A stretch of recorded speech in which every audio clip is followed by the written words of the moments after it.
সাদমান ছেলেকে নিয়ে বাড়ির বারান্দায় এসে দাঁড়ালো। ফ্রিজার কবরটি এখান থেকে দেখা যাচ্ছে। সে এক হাত দিয়ে বৃষ্টি স্পর্শ করলো। ফ্রিজা এই কাজটি প্রায় সময় করত। মনে মনে বলল, আমাদের গল্পের কখনো ইতি হবে না, কারণ আমিও দ্রুত তোমার কাছে ফিরে আসছি আমার প্রজাপতি। আসসালামু আলাইকুম ওয়ারাহমাতুল্লাহি ওয়া বারাকাতুহু। আশা করি আল্লাহর অশেষ রহমত ও মেহেরবানিতে আপনারা সকলেই ভালো আছেন, আর আপনারা দেখছেন তাকওয়া ইসলামিক টিভি। সাদমান বাগানে চেয়ার পেতে বসে আছে। পাশেই নারকেল গাছ সারি পাতে দাঁড়ানো। বৈশাখ মাসের অসহ্য রকম গরম পড়েছে। কোথাও বাতাসে ছিটে ফোটা নেই, তবে এতে তার কোনো সমস্যা হচ্ছে না। পাশেই বড় একটি টেবিল ফ্যান আপন মনে ঘুরছে। বড়লোক মানুষ, তারা গরম সহ্য করবে কেন? কিছুক্ষণ পরেই সাদমানের মা হাতে চাদর নিয়ে আসলেন। বাগানে বড় একটি আম গাছ রয়েছে। আম গাছের নিচে প্রায়ই সাদমানের মা বসে থাকেন। হাতে থাকে ক্রোশ এবং উলের সুতা। তিনি সোয়েটার বোনেন। পুরো কাজটি করেন নিজের শখ থেকে। সাদমান মায়ের দিকে আর চোখে তাকিয়ে পুনশ্চ পত্রিকার পাতায় মনোযোগ দিল।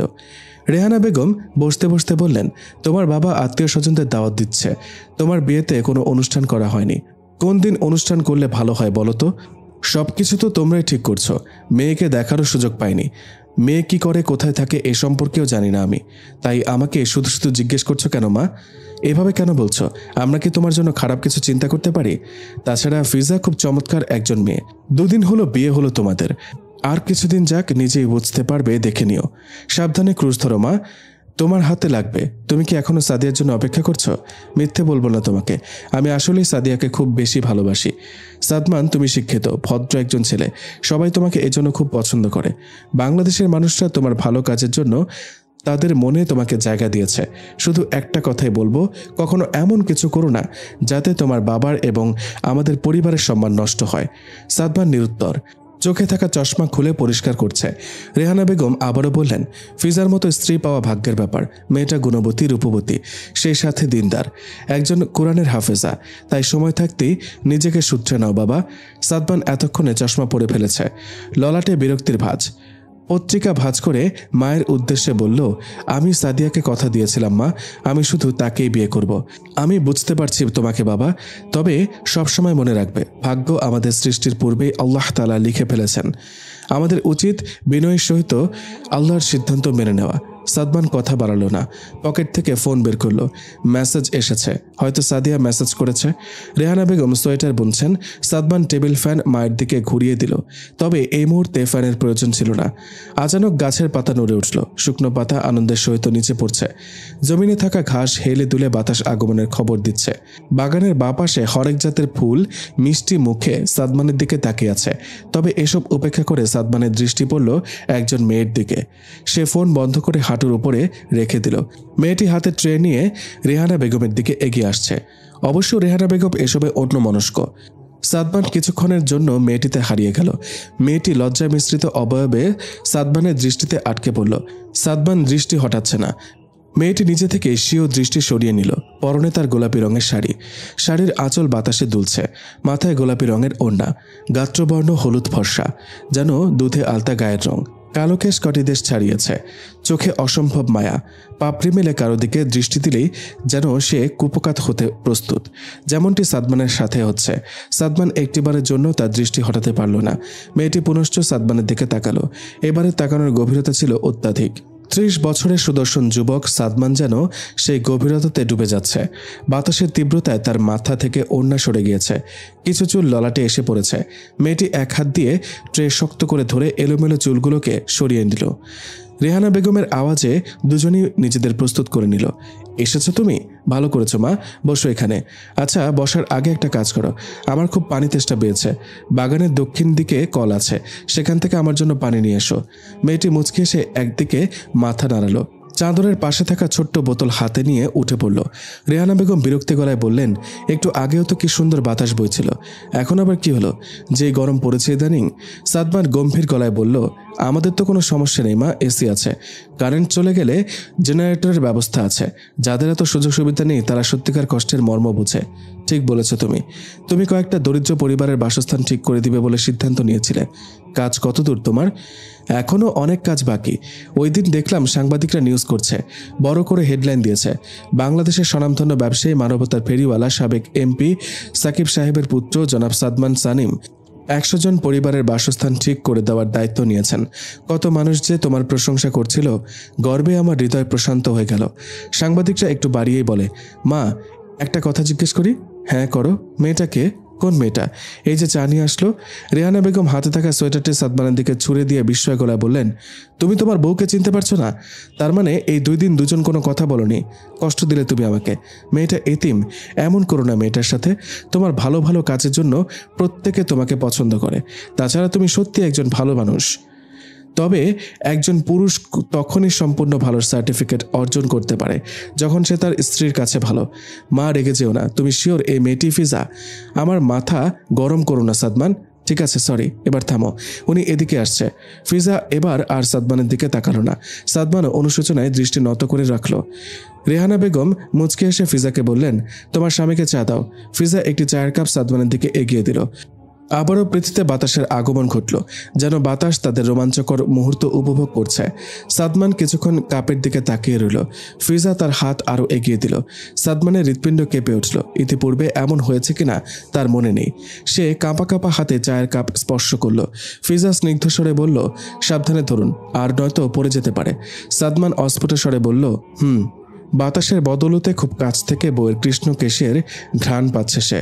এসব মুহূর্ত যেন অজানা কোনো মোহে তাকে বিভোর করে দিচ্ছে। ফিজা রেহানা বেগমের পাশে গিয়ে বসে পড়ল। অমনি সাদমানের ফোন বেজে উঠল। সাদিয়া ফোন দিয়েছে। কল বেজে যাচ্ছে কিন্তু ধরার নাম নেই। রেহানা ভ্রুম কুঁচকে বললেন, সাদমান, ফোনটা ধরো, তোমার কাজের কেউ তো হতে পারে। সাদমান চায়ের কাপ চেয়ারের উপর রেখে উঠে পড়ল। দ্রুত গতিতে কদম ফেলে বাড়ির ভেতরে চলে গেল। 3 তলা বিশিষ্ট ডুপ্লেক্স বাড়ি তাদের। বাড়িতে পুরনো দিনের হরেক রকম নকশা করা আছে। সাদমান কাচের ফটক ভেদ করে ড্রয়িং রুমে গিয়ে বসল। নিচতলা পুরোটাই ড্রয়িং রুম। উত্তর পাশে টয়লেট এবং কিচেনের ব্যবস্থা করা আছে। সাদিয়া এই অবধি 3 বার ফোন দিয়ে ফেলেছে। সাদমান কল রিসিভ করতে সাদিয়া বলল, তোমার কি হলো সাদমান? 2 দিন যাবৎ তোমাকে ফোনে পাচ্ছি না কেন? তোমার ব্যক্তিগত অ্যাসিস্ট্যান্টকেও ফোন দিয়েছি, তিনিও ফোন ধরেননি। সমস্যা কি বলো আমাকে? সাদমান আমতা আমতা করে বলল, আমার বিয়ে হয়ে গেছে সাদিয়া। কি? মজা করছো না তো আমার সাথে? আমার বাবার ওই দিন তোমার পরিবারের সাথে খারাপ আচরণ করা উচিত হয়নি। আমি দুঃখিত এই জন্য। তবুও অন্তত মিথ্যা বলো না। আমি মিথ্যে বলছি না। বিশ্বাস না হলে আমার অ্যাসিস্ট্যান্ট আকাশকে ফোন দাও। সাদিয়ার সাথে সাথে ফোন রেখে দিল। সাদমান মাথায় হাত দিয়ে 2 দিন পূর্বে চলে গেল। সে বিয়ের দিন রাতে ফিজার সাথে কতই না খারাপ ব্যবহার করেছে। ফিজার জায়গায় অন্য কেউ হলে কি চুপচাপ সহ্য করত? সাদমান এসব চিন্তায় বিভোর। অমনি ফিজা খালি ট্রে নিয়ে ড্রয়িং রুমে প্রবেশ করলো। সাদমানকে বিষণ্ণ দেখাচ্ছে, কিন্তু ফিজা তার কাছে এগিয়ে গেল না। পাশ কাটিয়ে ড্রয়িং রুমে অবস্থিত সিঁড়ি বেয়ে উপরে চলে আসলো। সাদমান ললাটে দুশ্চিন্তার ভাঁজ ফেলে সেখানেই শুয়ে পড়ল। ফিজা কক্ষের দরজা লাগিয়ে স্বীয় স্থানে নিজের ক্লান্ত শরীরকে ছেড়ে দিল। জানালার পর্দা খোলা, বাইরের আকাশ দেখা যাচ্ছে। বাগানে থাকা লিচু গাছটি অনিমিষে ফিজার দিকে তাকিয়ে আছে। গাছের ডালে একজোড়া পাখি গায়ে গা মিলিয়ে বসে আছে। এই দৃশ্য দেখে ফিজার নয়ন নীর গাল বেয়ে মেঝেতে গড়িয়ে পড়ল। নীরব কান্না আর কত। সে আওয়াজ করে কাঁদল। নিজের সাথে কথা বলল, ফিজা, তুই খারাপ ভাগ্য নিয়ে জন্মেছিস। আর নয়তো সবসময় আল্লাহর অনুগত থাকার পরেও এমন হয় কারোর সাথে। যাকে মন থেকে আল্লাহর কাছে চেয়ে দোয়া করছিস, সেই সাদা তো বিয়ের দিন তোর সাথে প্রতারণা করলো। সাদমানকে পেলি, তার মনেও অন্য কেউ রয়েছে। তোর জীবনে সুখ নামক কোনো অস্তিত্ব নেই। ফিজা 2 হাত দিয়ে মাথা চেপে ধরে ভাঙ্গা ভাঙ্গা গলায় বলল, আল্লাহ আমাকে খুব বেশি ভালোবাসেন, তাই আমার জীবনে দুঃখের পরিমাণ এত বেশি। তিনি উত্তম পরিকল্পনাকারী, অবশ্যই ভালো কিছু হবে। কিন্তু এসব সান্ত্বনা তার মনকে শান্ত করতে পারল না। সে মেঝেতে গুটিসুটি হয়ে শুয়ে কাঁদতে লাগলো। পরক্ষণে মনে হলো এটা তো তার নিজের বাড়ি নয়। শ্বশুর বাড়িতে নিজের ইচ্ছে মতো চললে হবে না। ফিজা উঠে বসলো। এক দৌড়ে ওয়াশরুমে চলে গেল। পানি দিয়ে চোখ মুখ ধুয়ে নিল। কিছুতেই কাউকে তার মনের অবস্থা বোঝানো যাবে না। আয়নায় নিজেকে দেখতেই 2 দিন আগে ঘটে যাওয়া সমস্ত ঘটনা তার সম্মুখে ভেসে উঠল। মোল্লাবাড়িতে আজ অনেক কাজ। বরপক্ষরা আসবেন। বেশি মানুষ দাওয়াত করা হয়নি। কাল সারা রাত চেষ্টা করেও ফিজা 2 চোখ এক করতে পারেনি। পরিবারের বড় মেয়ে সে, তাই দুশ্চিন্তার পরিমাণ বেশি। তার বিয়ে হয়ে গেলে মা এবং ছোট ভাই বোনগুলোর কি হবে? তাদের দোকান ভালো মতো চলবে? সে কি আগের মতো মাকে বেশি সময় দিতে পারবে? ইত্যাদি চিন্তায় বিভোর সে। আকাশ পরিষ্কার হতে কলিং বেল বেজে উঠল। ফিজার ছোট ভাই সামির দরজা খুলে দিল। ফিজার বান্ধবীরা এসেছে। ফিজার 2 ভাই। এক ভাই তার থেকে 1.5 বছরের ছোট, আরেক ভাইয়ের 8 বছর। ছোট ভাইয়ের জন্মের আগেই তাদের বাবা আফজাল সাহেব না ফেরার দেশে পাড়ি জমান। দিনটি ছিল মেঘলা। পৃথিবীতে গুড়ি গুড়ি বৃষ্টি হচ্ছিল। ফজরের নামাজ পড়ে এসেই আফজাল সাহেব ফিজাকে ডাক দিলেন। মা, তোমার মায়ের শরীর ভালো না, আমার জন্য চুলায় চা বসাও তো। ফিজা একদিকে সম্মতিসূচক মাথা নাড়িয়ে রান্নাঘরে চলে গেল। সবে মাত্র চুলায় পানি ভর্তি পাতিল বসিয়েছে, তখনই বাবা মায়ের ঘর থেকে চিৎকারের আওয়াজ শোনা গেল। আফজাল সাহেবের বুকে ব্যথা উঠেছে। অবশ্য এ অসুখ নতুন নয়। ফিজা দৌড়ে বাবার কাছে চলে গেল। বাবা, আপনি ঠিক আছেন? আফজাল সাহেব মেয়ের দিকে তাকিয়ে কোহাতে থাকলেন। ফিজার ভাই সাজিদ এবং তাদের মা সালমা বেগম তড়িঘড়ি করে উঠে বসলেন। খানিক সময়ের জন্য সকলে মূর্তির ন্যায় ভাবলেশহীন ছিলেন। এমনটা ঠিক কতক্ষণ ঘটেছে তাদের ধারণা নেই। আচানক সালমা বেগম ফিজাকে উদ্দেশ্য করে বললেন, তোর মামাকে ফোন দে, জলদি আসতে বল। আফজাল সাহেব কিছুক্ষণ চিল্লাপাল্লা করে অজ্ঞান হয়ে গেলেন। ফিজা মামাকে ফোন দিয়েই কাঁদো কাঁদো গলায় সব খুলে বলল। সালমা বেগমের একটাই বড় ভাই, তিনি বেশ আদর করেন সালমা বেগমকে। মামা ফিজাকে নরম গলায় বললেন, আমি আসছি মামুনি, তোমরা চিন্তা করো না। সাজিদ মামার জন্য অপেক্ষা করে থাকতে পারল না, দৌড়ে একটি সিএনজি ভাড়া করে নিয়ে আসলো। সালমা অসুস্থ শরীর নিয়ে বোরকা পড়লেন। সাজিদ ড্রাইভারকে বলে কোনো রকমে আফজাল সাহেবকে সিএনজিতে বসালেন। এখনও জ্ঞান ফেরেনি তার। সালমা বেগম স্বামীর পাশে গিয়ে বসলেন। কয়েকবার ফিজার বাপ বলে ডাক দিলেন, কোনো সারা শব্দ নেই। আতঙ্কিত হৃদয় নিয়ে নিজের আঙুলের অগ্রভাগ স্বামীর নাকের কাছে ধরলেন। হ্যাঁ, শ্বাস নিচ্ছে। একটি স্বস্তির নিঃশ্বাস ফেললেন। সাজিদ মায়ের দিকে ক্ষুণ্ণ চোখে কিছুক্ষণ তাকিয়ে থাকল। সালমা বেগম ছেলের চোখের ভাষা বুঝতে পারলেন। তিনি ছেলের কাঁধে আশ্বস্তের হাত বুলালেন, যেন বোঝাতে চাচ্ছেন, চিন্তা করো না বাবা, খারাপ কিছু হবে না। এই সান্ত্বনার সত্যতা কতখানি সালমার জানা নেই। ফিজা দরজা খোলা রেখেই নামাজে দাঁড়িয়েছে। তার গাল বেয়ে অশ্রুবিন্দু জায়নামাজে গড়িয়ে পড়ছে। আল্লাহর কাছে আপাতত একটাই চাওয়া, বাবা যেন সহি সালামতে বাড়ি ফিরে আসে। আদৌ কি আসবে? ফিজার এ সম্পর্কে জ্ঞানহীন। গায়েবের জ্ঞান শুধু আল্লাহ তাআলাই জানেন। এ সম্পর্কে আল্লাহ তাআলা কুরআন শরীফে বলেছেন, বলুন, আল্লাহ ব্যতীত আসমান ও জমিনে কেউই গায়েব জানে না। সূরা নামল। পাতিলে থাকা পানি শেষ, আগুনের প্রকট ঢের। যেন এই মুহূর্তে আগুনও বেশ উত্তেজিত হয়ে আছে। পাতিল পোড়ার গন্ধ প্রভাতের বাতাসে ছড়িয়ে যাচ্ছে। পাশের ফ্ল্যাটের একজন পড়শি ললাটে 3-4টি ভাঁজ ফেলে ফিজাদের দরজার সম্মুখে এসে দাঁড়ালেন। দরজার বাইরে দাঁড়িয়েই উঁচু গলায় বললেন, ভাবি, চুলায় কি দিছেন? পোড়া পোড়া গন্ধ বেরোচ্ছে যে। ভেতর থেকে কোনো আওয়াজ আসলো না। ওড়না দিয়ে ভালোভাবে মাথা ঢেকে তিনি কক্ষে প্রবেশ করলেন। প্রথমে চুলা বন্ধ করলেন। পাতিল পুড়ে কালো হয়ে গেছে। এক এক রুমে উঁকি দিচ্ছেন আর স্বাভাবিক গলায় বলছেন, কি গো, আপনারা কি কেউ বাসায় নেই? ফিজার কক্ষের সামনে এসে তিনি থেমে গেলেন। মেয়েটা জায়নামাজে সেজদা দিয়ে পড়ে আছে। কয়েকবার ডাকলেন, ফিজা নিরুত্তর। হাত দিয়ে সহসা ধাক্কা দিতেই ফিজা একদিকে ঘুরে গেল। মেয়েটা অচেতন, কেঁদে কেঁদে মুখ রক্তিম বর্ণর বানিয়ে ফেলেছে। জায়নামাজে সম্মুখ ভাগ নয়ন নীরে ভিজে টইটুম্বুর। তিনি স্বীয় হাতের কোষে সামান্য পানি নিয়ে ফিজার মুখাবয়বে ছিটিয়ে দিলেন। প্রথমবার জ্ঞান ফিরল না। তৃতীয়বার ফিজা চোখ মেলে তাকিয়ে হাউমাউ করে কেঁদে দিল। পড়শি ভয় পেয়ে গেলেন। তিনি আতঙ্কিত গলায় বললেন, ঠিক আছো তো মা তুমি? আন্টি, আমার বাবা আর এই দুনিয়াতে নেই। কি? তুমি কি করে জানলে? একটু আগে মামা ফোন দিয়েছেন। কি হয়েছিল ওনার? ফিজা কেঁদে কেঁদে উত্তর দিল, হসপিটালে যাওয়ার আগেই বাবা ইন্তেকাল করেছেন। ও আচ্ছা। ফিজার কাতর চিৎকার আশেপাশে সকলকে জাগিয়ে তুলল। কাকেরাও অজানা কোনো কারণে তাদের আওয়াজ বাড়িয়ে দিল। পৃথিবীতে আসা গুড়ি গুড়ি বৃষ্টি পূর্ণ শক্তি দিয়ে জমিনে আসতে থাকলো। কংক্রিটের বিল্ডিংগুলো মুহূর্তে কালচে আকার ধারণ করলো। পড়শি ফিজাকে কোনো প্রকার সান্ত্বনা দিতে পারলেন না। ফিজাকে জাপটে ধরে বসে রইলেন। এক একজন কৌতূহলী মন নিয়ে ফিজাকে দেখে যান আর ধীর কণ্ঠে জিজ্ঞাসা করেন, কি হয়েছে? পড়শি স্থির গলায় বলেন, ওর বাবা। এতটুকুতেই পুরো বিষয়টি সকলের কাছে পরিষ্কার হয়ে যায়। ওই দিনের পর থেকে আজ অবধি ফিজা মন খুলে হেসেছে কিনা তার মনে পড়ে না। সামান্য হেসেছিল যেদিন সাদাতের পক্ষ থেকে বিয়ের প্রস্তাব পেয়েছিল। সাদাতকে অনেক আগে থেকে ফিজা একতরফাভাবে পছন্দ করত। এর পেছনে কারণ ছিল, সাদাত হচ্ছে অতিশয় ভালো একজন নেককার যুবক। তার মনে পড়ে সে আল্লাহর কাছে মানুষটির নাম ধরে দোয়াও করেছিল। দেখা যাক আল্লাহর পরিকল্পনা কি হয়। ফিজাকে সাজানো হয়ে গেছে লাল শাড়িতে। মেয়েটাকে পরীর মতো লাগছে। দুটো ডানা হলেই যেন আকাশে ছুটে যাবে। কাছের আত্মীয় স্বজনরা ধীরে ধীরে পৌঁছে যাচ্ছেন। বড়সড় কোনো অনুষ্ঠান হবে না। সাদমানের বাবা মাও এসেছেন। তাদের জন্য স্পেশাল কক্ষের ব্যবস্থা করা হয়েছে। সম্মানিত মানুষদের সম্মান দেয়া নিঃসন্দেহে যুক্তিযুক্ত কর্ম। ফিজা নিজে থেকে রেহানা বেগমের কাছে ছুটে গেল। রেহানা মুচকে এসে বললেন, এটাই বোধহয় প্রথম যেখানে বউ অতিথিকে দেখার জন্য চলে এসেছে। আপনাকে কখনো পরিবারের বাইরের কেউ মনে করিনি আন্টি। আর পরিবারের মানুষগুলোর সাথে লজ্জা না করে শ্রেয়।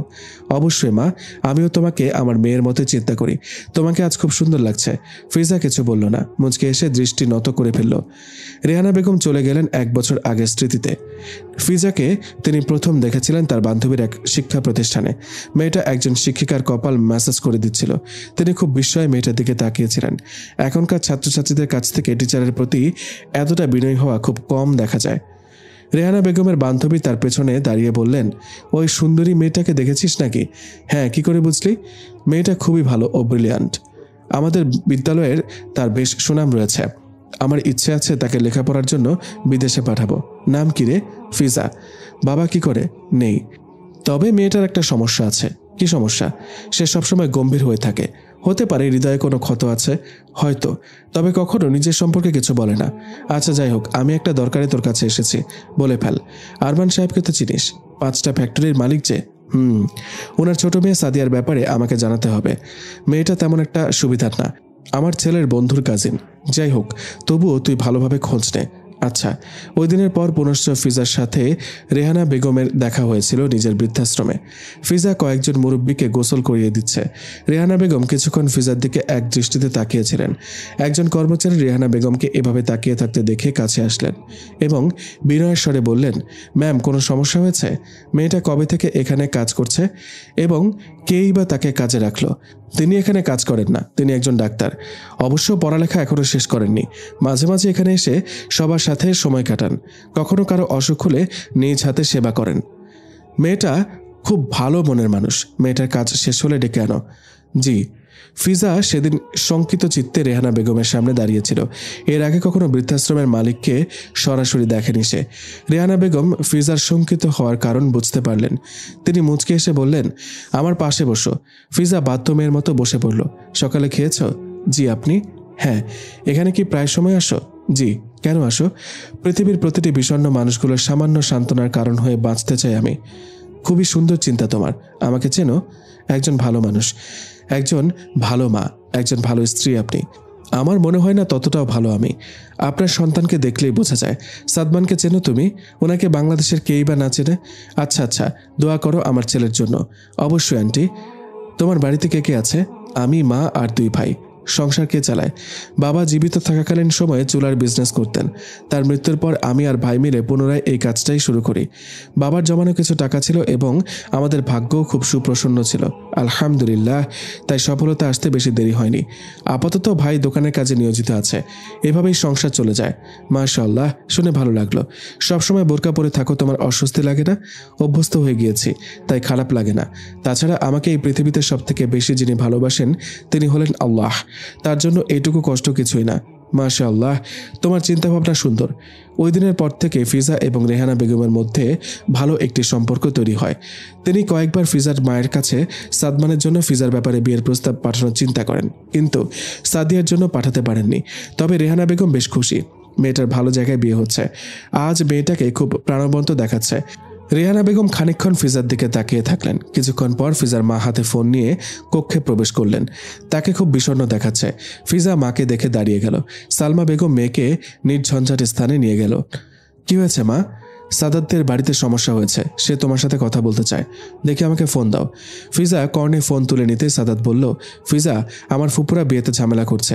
তারা জানতে চাচ্ছে আজ থেকে 6 বছর আগে ওই দিন রাতে তোমার সাথে কি ঘটেছিল। খুব কষ্ট পেলাম। তাহলে আপনিও অন্যদের মতোই?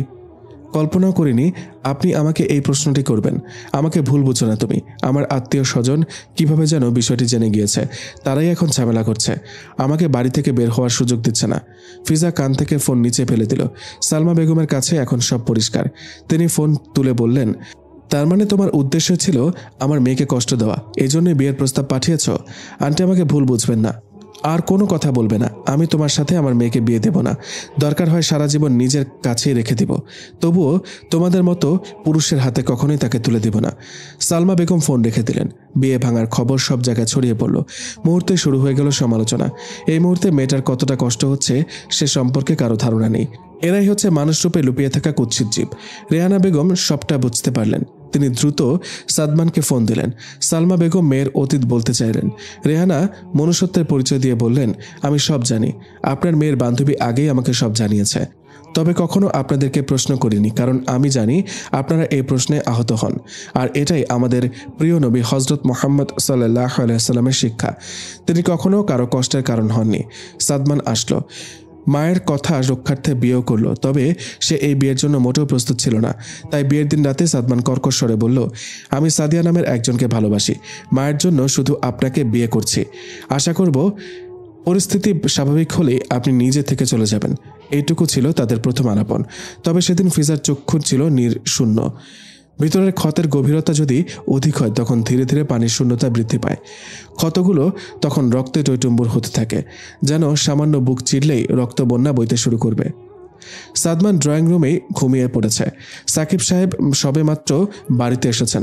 ঘণ্টাখানিক বাহিরে জরুরি কাজে ব্যস্ত ছিলেন তিনি। ফিজা শ্বশুরকে ঠান্ডা শরবত বানিয়ে দিল। তিনি ডক করে পুরোটা খাওয়া শেষ করলেন। এতক্ষণ সে বাধ্যমের মতো শির নত করে শ্বশুরের পাশে দাঁড়িয়েছিল। সাকিব সাহেব বললেন, তুমি আমার মেয়ের মতো, এত সম্মান দিতে হবে না আমাকে। বুঝতে পেরেছ কি বলেছি? জি। যাও এখন যে সাদমানকে ডেকে নিয়ে আসো, অলিমার ব্যাপারে আলোচনা করতে হবে। উপরে আসার সময় দেখেছিলাম নাক টেনে ঘুমাচ্ছে। জি। ফিজা নিচে চলে আসলো। এসি চলছে, সাদমানের গায়ে চাদর নিচে পড়ে গেছে। ফিজা সাদমানের মাথার পাশে গিয়ে বসলো। কিছুক্ষণ স্বামীর দিকে তাকিয়ে থাকলো। মানুষটা দেখতে খুব সুন্দর, মুখের মধ্যে নাক টানার অভ্যেস নেই। তবে বাবা যে বললেন নাক ডেকে ঘুমাচ্ছে, দেখ এটা হয়তো বাবা কথায় কথায় বলে ফেলেছেন। ফিজা নরম স্বরে কিছুক্ষণ সাদমানকে ডাকলো। ঘুমন্ত সাদমান কিছুই শুনতে পেল না। ফিজা মাথায় হাত রাখলো। তার আঙুলগুলো সাদমানের চুল স্পর্শ করছে। বাবা এবং ভাই ব্যতীত এই প্রথম কোনো পুরুষের চুল স্পর্শ করেছে সে। ফিজা মাথায় হাত রেখে এভাবেই কিছুক্ষণ বসে থাকলো। মানুষটাকে জাগাতে ইচ্ছে করছে না, থাকুক না ঘুমিয়ে, আমি না হয় এভাবেই পাশে বসে থেকে দেখে যাই তাকে। কিন্তু এসব চিন্তা বেশিক্ষণ স্থায়ী হলো না। সাদিয়ার কথা মনে হতেই ফিজা হাত সরিয়ে নিল এবং উঁচু আওয়াজে বলল, আপনাকে বাবা ডাকছে। আওয়াজের উচ্চতা এতই বেশি ছিল যে সাদমান দ্রুত চোখ খুলে ফেলল এবং ফিজার হাত ধরে তার কাছাকাছি নিয়ে গেল। তবে সে কাজটি সজ্ঞানে করেনি। দুজনেই দুজনের চোখে আটকে পড়ল। একে অপরের নিঃশ্বাসের ধ্বনি শুনতে পাচ্ছে তারা। তবে এই মুহূর্ত বেশিক্ষণ স্থায়ী হলো না। ফিজা ধীরে ধীরে নিজেকে সাদমানের হাত থেকে ছাড়িয়ে নিল। 3 কদম পিছিয়ে যে লজ্জা মিশ্রিত স্বরে বলল, আপনাকে বাবা ডাকছেন। সাদমান কিছুই বলল না, নীরব দর্শকের ন্যায় ফিজার দিকে তাকিয়ে রইল। ফিজা 2 হাত মুষ্টিবদ্ধ করে দাঁড়িয়ে রয়েছে। কিছুক্ষণ এভাবে থেকে স্থান ত্যাগ করলো। সাদমানের ঘুমের রেশ এখনও কাটেনি। 2 হাত দিয়ে বারবার চোখ মুছে নিচ্ছে। বুকে হাত দিতেই অনুভব করলো হৃৎপিণ্ডে কম্পন হচ্ছে। মেয়েটা আশেপাশে আসলেই এমনটা হয়। এমন কি আছে মেয়েটার মধ্যে? এসব ভাবতে ভাবতে সাদমানের ফোন বেজে উঠল। সাদিয়ার বাবা ফোন দিয়েছে। আরমান সাহেব কিছু একটা বলে ফোন রেখে দিলেন। সাদমানকে বেশ বিচলিত দেখাচ্ছে। সে এক মুহূর্ত দেরি না করেই গাড়ি নিয়ে বেরিয়ে পড়ল। ফিজা উপরে জানালা দিয়ে পুরো দৃশ্য দেখল। সাদমানের তড়িঘড়ি করে বের হওয়ার কোনো উত্তর খুঁজে পেল না সে। রেহানা বেগম বাগানেই ছিলেন, তাকেও বেশ বিচলিত দেখালো। মনে হচ্ছে তিনি কিছু উপলব্ধি করতে পেরেছেন। তবে যাই হোক, সাকিব সাহেবকে কিছুই জানানো যাবে না। তিনি রাগী মানুষ, হুটহাট রেগে যাওয়া তার বৈশিষ্ট্যের মধ্যে পড়ে। সাদমান হসপিটালে পৌঁছে গেছে। হসপিটালের বাহিরের দৃশ্য বেশ মনোরম। হরেক রকম গাছপালা দিয়ে ভরপুর। সম্মুখের সড়ক পরিচ্ছন্ন, যেন কিছুক্ষণ পূর্বে ঝাড়ু দিয়ে পরিষ্কার করা হয়েছে। সড়কের ডান পাশে সারিবদ্ধভাবে সিএনজিওয়ালারা দাঁড়িয়ে আছেন। তাদের দৃষ্টি হসপিটালের প্রধান ফটকের দিকে। ক্ষণে ক্ষণে গোল বৃত্তের উপস্থিতি। প্রতিটি বৃত্ত ফুল গাছ দিয়ে ভরপুর। বিদেশি কিছু ফুল গাছ রয়েছে, তবে ফুলগুলো ছিঁড়ার অনুমতি নেই। সাদমান ফোন কানে নিয়েই হসপিটালের ভেতর প্রবেশ করল। সাদিয়াকে 3য় তলায় রাখা হয়েছে। কিছুক্ষণ লিফটের সামনে দাঁড়িয়ে থাকলো। লিফটের সম্মুখে অনেক ভিড়। সে সিঁড়ি বেয়ে উপরে ওঠার সিদ্ধান্ত নিল। 3য় তলায় আসতেই সাদিয়ার ভাই সাদমানকে নিয়ে গেল। সাদিয়া আত্মহত্যা করতে চেয়েছিল। নিজের ঘরে ঢুকে চুপিসারে হারপিক খেয়ে নিয়েছে। ভাগ্যিস এই দৃশ্য তার ছোট ভাই দেখে ফেলেছিল, আর নয়তো কি যে হয়ে যেত। আত্মহত্যা কি এতই সোজা? সাদিয়ার সাথে সাদমানের প্রথম পরিচয় হয় কানাডাতে। দুজনেই সেখানে পড়ালেখার জন্য গিয়েছিল। সাদমান সাদিয়াকে একজন বন্ধুর থেকে কখনোই বেশি কিছু মনে করেনি। অথচ সাদিয়া ছিল নাছোড়বান্দি। সে যে কোনো মূল্যেই সাদমানকে নিজের করে পেতে চেয়েছিল। অবশেষে সে সফলতার মুখ দেখেছে। আজ থেকে 1 বছর আগে রেহানা বেগম জানতে পেরেছিলেন সাদিয়া সাদমানকে কুফরি কালামের মাধ্যমে হাসিল করার চেষ্টা করেছে। যদিও বা এই কথার কোনো প্রমাণ রেহানার কাছে ছিল না, তাই তিনি ছেলেকে এ ব্যাপারে কিছুই বলতে পারেননি। তবে এটা সত্য যে সাদিয়ার বেস্ট ফ্রেন্ড কুফরি কালামের প্রতি বেশ আসক্ত। ভার্সিটিতে থাকাকালীন সময়ে বিদেশি এক শিক্ষার্থীর কাছ থেকে সে নিয়মিত এসবের অধ্যয়ন নিত। অন্ধকার এক কক্ষে বসে তারা এসব করত। মাঝে মাঝে সেখানে সাদিয়ারও যাতায়াত ছিল। সাদমান ব্যক্তিজীবনে একজন ভালো মানুষ হলেও সে ইসলামের প্রতিটি অনুশাসন মেনে চলে না। তাই এখন সে যা করছে এসব তার কাছে অস্বাভাবিক কিছু মনে হচ্ছে না। সাদিয়া এখনও জ্ঞানহীন। আরমান সাহেব সাদমানকে তার সাথে আসার ইশারা করলেন। সাদমান উঠে আসলো। আরমান সাহেব হসপিটালের বারান্দায় এসে সাদমানকে উদ্দেশ্য করে বললেন, তোমার বিয়ের খবর স্বাভাবিকভাবে নিতে পারেনি আমার মেয়ে, তাই এমন করেছে। সাদমান কিছুই বলল না। আরমান সাহেব পুনরায় বললেন, এক কাজ করো, ওই মেয়েকে বুঝিয়ে শুনিয়ে ডিভোর্স দিয়ে দাও। যদি টাকা চায় সেটাও দাও। ওই মেয়ে যতদিন তোমার জীবনে থাকবে সাদিয়াকে ততদিন সুস্থ করা যাবে না। সাদমান অনস্বরে বলল, সে এখন আমার বিবাহিত স্ত্রী, আমি তাকে কখনোই তালাক দিব না। যদি সাদিয়ার আমার সাথে থাকতে হয় এসব মেনেই থাকতে হবে। এটা কিভাবে সম্ভব বাবা? তাছাড়া আমার মেয়ের এই অবস্থার জন্য আজ তুমিই দায়ী, মোটেই আমি দায়ী নই। তাছাড়া বর্তমানে আমার বাবা মা আপনাদের ওপর অসন্তোষ, কারণ অবশ্য বলার অপেক্ষা রাখে না। আমার পরিবার যখন আপনার কাছে প্রস্তাব পাঠালো, আপনি বললেন সাদিয়া বিদেশে সেটেল হতে চায়। আমিও যেন একই সিদ্ধান্ত নেই। তবেই আপনি আপনার মেয়েকে আমার সাথে বিয়ে দেবেন। কিন্তু আমি কখনোই বাংলাদেশ ছেড়ে কোথাও যাব না। বাংলাদেশের মানুষদের সেবা দেওয়াই আমার লক্ষ্য। এসব আপনি ভালোভাবেই জানতেন। তাহলে এখানে আমার দোষ কোথায়? পুরনো কথা ভুলে যাও বাবা, আমার মেয়েটার জীবন ভিক্ষা দাও। কোনো মানুষ কখনো কারো জীবন ভিক্ষা দিতে পারে না। জীবন মৃত্যু সংক্রান্ত সমস্ত অধিকার শুধুমাত্র আল্লাহর হাতে। আরমান সাহেব আর কথা বাড়ালেন না। সাদমান নিশ্চুপ রবে প্রস্থান নিল। সাদমানের এহেন পরিবর্তনে বেশ বিচলিত তিনি। হসপিটাল কক্ষে প্রবেশ করতে সাদিয়া বলল, বাবা কি বলেছে সে ওই মেয়েকে ছাড়বে না। আমাদের অভিনয় বুঝতে পেরেছে না, তবে মনে হচ্ছে তোমাকে হার মানতে হবে। আমি কখনোই হার মানব না। সাদিয়ার মা সরল সহজ মানুষ, নিজের মধ্যে কোনো প্যাচ রাখেন না। তিনি সাদিয়ার কর্ণে স্বীয় মস্তিষ্ক এগিয়ে নিয়ে বললেন, মা তোমার উচিত বাস্তবতা মেনে নেওয়া, কারণ তুমি ভালো করে জানো সাদমান তোমাকে পছন্দ করে না। যেটুকু পাচ্ছ সেটুকু হলো তোমার কুফরি কালামের জন্য। আমার মনে হয় তোমার সাদমানকে ভুলে যাওয়া উচিত। সাদিয়া মায়ের কথা শুনে দুই হাত কান দিয়ে চেপে ধরল। ললাটে জমেছে অগণিত ভাঁজ। রেশমা বেগম আর কথা বাড়ালেন না। মেয়ের মাথায় হাত বুলিয়ে মেয়েকে শান্ত হতে বললেন। গধূলি লগ্ন বিদায়ের পূর্ব মুহূর্ত। ফিজা ছাদে দাঁড়িয়ে আছে।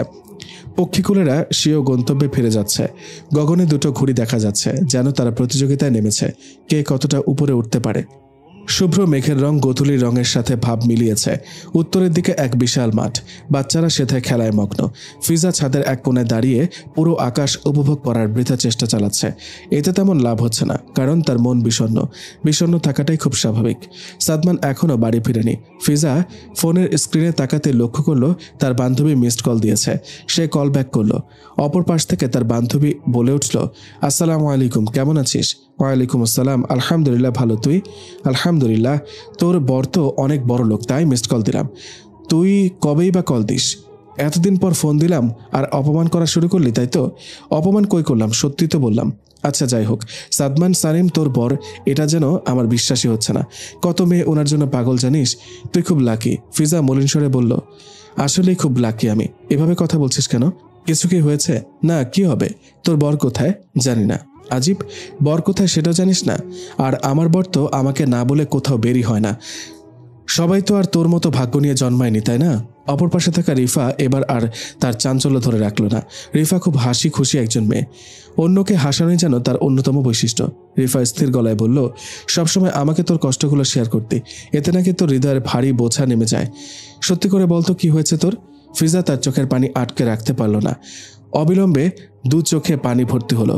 এবার সেগুলো এক ফোঁটা দু ফোঁটা করে গাল বেয়ে গড়িয়ে পড়ল। রিফা বলল, থাক, বলতে হবে না।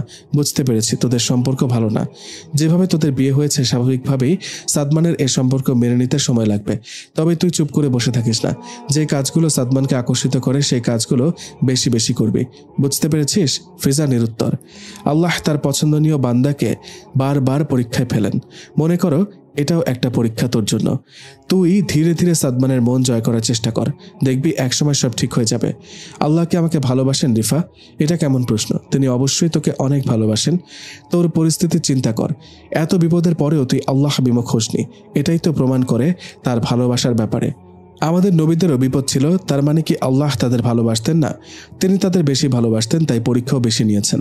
অথচ তারা ছিল নিষ্পাপ। এটা দুনিয়া, এখানে পরীক্ষার মধ্যে থাকতে হবে। একটা শেষ হবে, আরও একটার জন্য প্রস্তুতি নিতে হবে। আল্লাহ তাআলা কোরআনে কি বলেছেন? মানুষ কি মনে করে যে আমরা ঈমান এনেছি বললেই তাদের ছেড়ে দেওয়া হবে আর তাদের পরীক্ষা করা হবে না? আল কুরআন। তুই তো আমার থেকেও বেশি ব্রিলিয়ান্ট এবং বুদ্ধিমতী, তাহলে এসব কি আবল তাবল বলছিস? আমি খুব ক্লান্ত, তাই মাথা কাজ করছে না আমার। তোর মা এসব জানে না? মায়ের সাথে ভালোভাবে কথা বলেন, তাই আমি আর মাকে কিছু জানাইনি। সাদমান বিবেক সম্পন্ন পুরুষ, আশা করছি খারাপ কোনো কাজ সে করবে না। তুই শুধু চেষ্টা চালিয়ে যা। দোয়া করিস।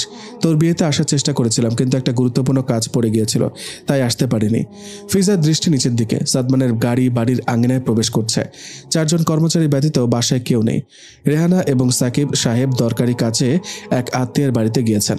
রিফা ফিজার কোনো সারা শব্দ না পেয়ে ফিজার নাম ধরে ডাক দিল।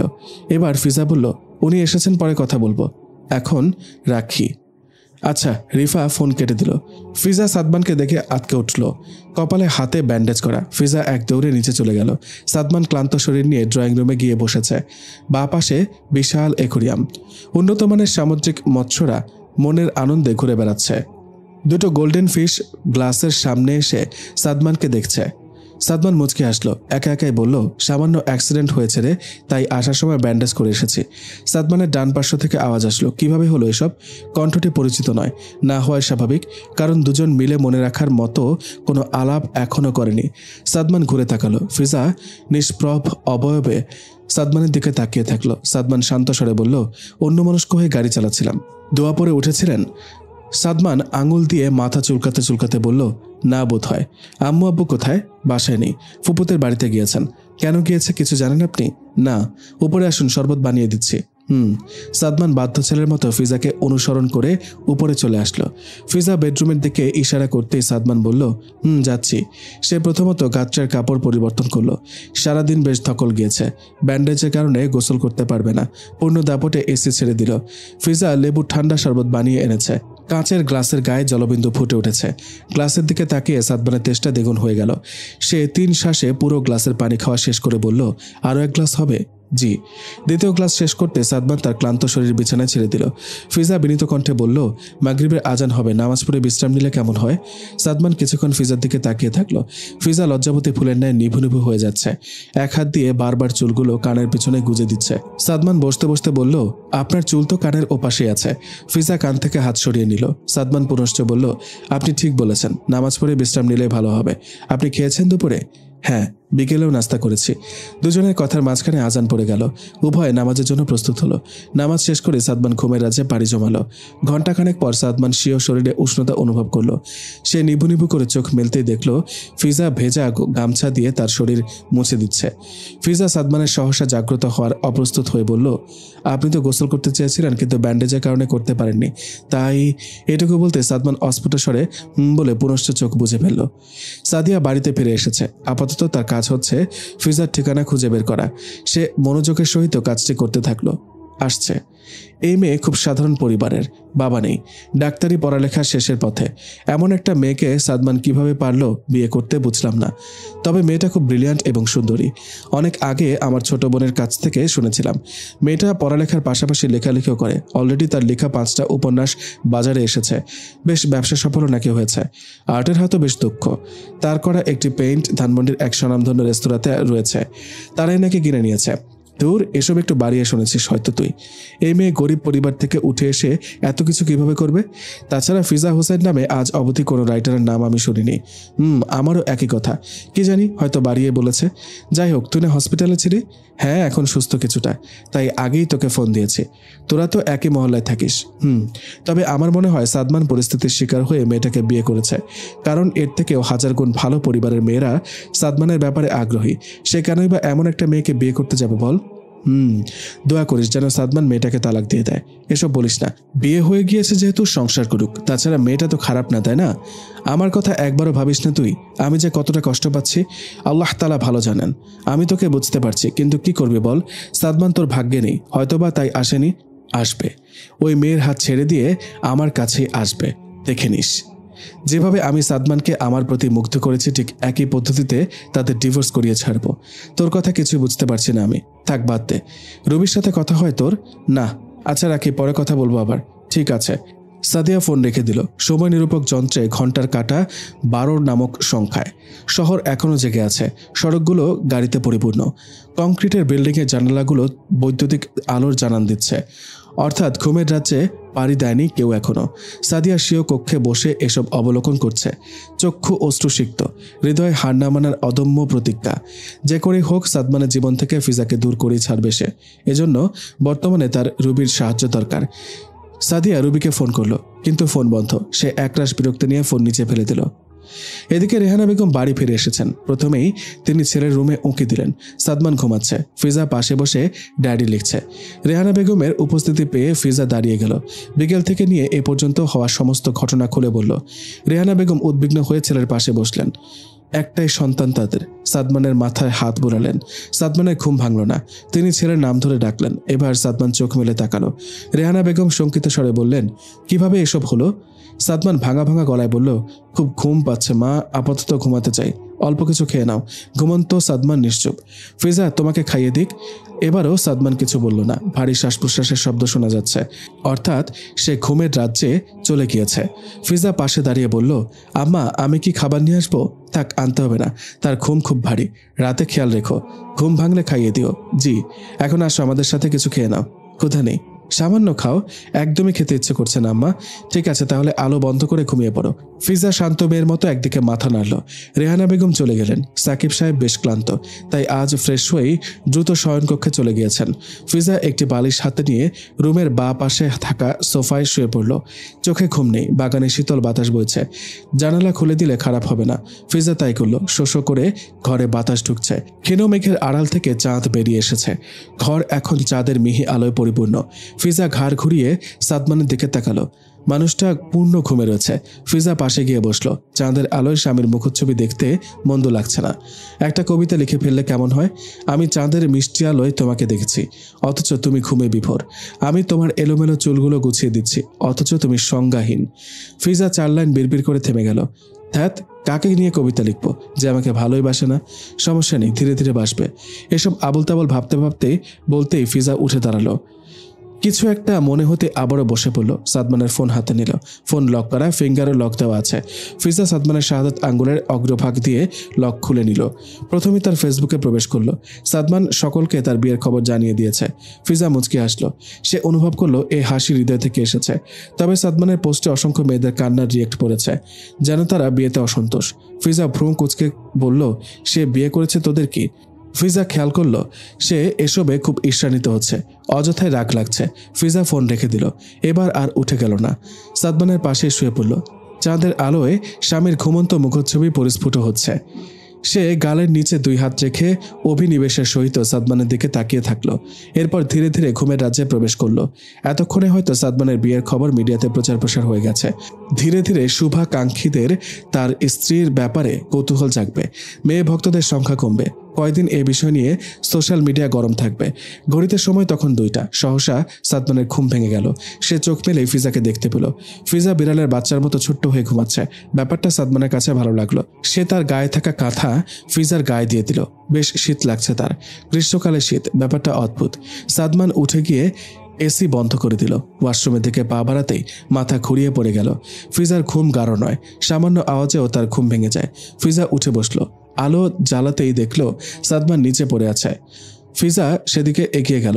আপনি ঠিক আছেন? ওয়াশরুমে যেতে চাই। আমার কাঁধে হাত রাখুন, আমি আপনাকে সাহায্য করছি।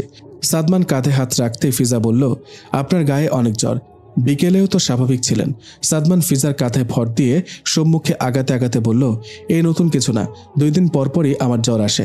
অনেক ডাক্তার দেখিয়েছে, কিন্তু তারা কোনো রোগ চিহ্নিত করতে পারেনি। আমি এসবে এখন অভ্যস্ত হয়ে গিয়েছি।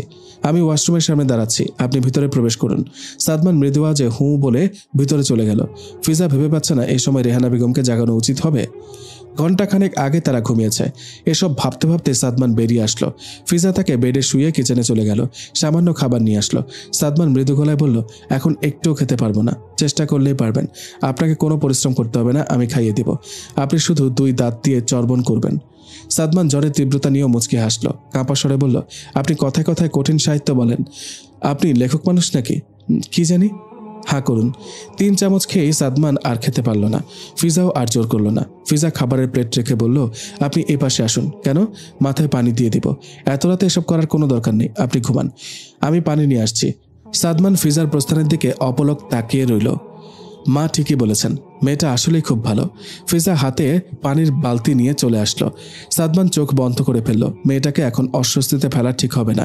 তবে মেয়েটার লাজুক অবয়ব ভয়ানক সুন্দর। বারবার তাতে হারিয়ে গেলেও বিরাট ভুল কিছু হবে না। ফিজা শান্ত মেয়ের মতো পানি ঢালছে। দুজনেই নীরব। সাদমান নীরবতা ভেঙে বলল, আপনি খুব ভালো। আমি মাসখানেক আগে প্রজাপতি নামের একজন লেখিকার একটি উপন্যাস পড়েছিলাম। বইটির নাম ছিল নীলকান্ত। গল্পের নায়িকাটিও সেম আপনার মতো সুন্দর মনের একটি মেয়ে ছিল। আপনি বইটি পড়েন? তেমন একটা না। ওই মেয়েটার বই পড়েছিলাম, আমার বন্ধু উপহার দিয়েছিল। বাসায় থাকতে থাকতে বোর হচ্ছিলাম, তাই পড়েছিলাম আর কি।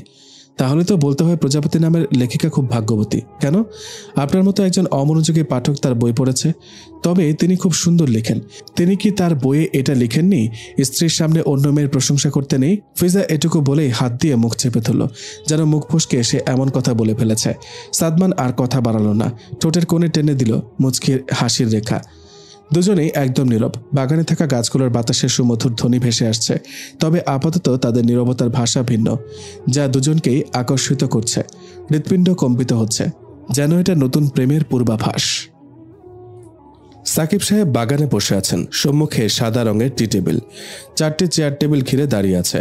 টেবিলের ওপর একটি আইফোন ছাড়া আর কিছুই নেই। ফিজা চায়ের কাপ নিয়ে এসেছে। সাকিব সাহেব পত্রিকা পড়ছেন। মাঝে মাঝেই তিনি বাগানে পত্রিকা নিয়ে বসেন। পৃথ্বীতে তখন সকালে রোদ্দুর বিরাজমান থাকে। সহসা শীতল বাতাস শরীরে দোলা দিয়ে যায়।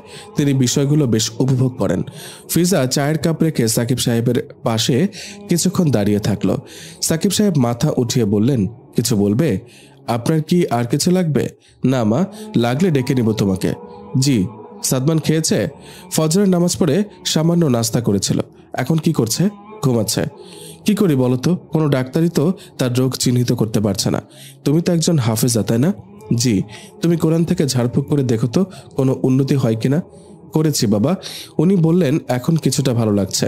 নিয়মিত করে দেখো। জি। সাকিব সাহেব পুনশ্চ পত্রিকার পাতায় মনোযোগ দিলেন। এক হাতে চায়ের কাপ রয়েছে, কাপ থেকে গরম ধোঁয়া উঠছে। খুব সচেতনভাবে তিনি চুমুক দিচ্ছেন। ফিজা এতক্ষণে রেহানা বেগমের কাছে চলে এসেছে।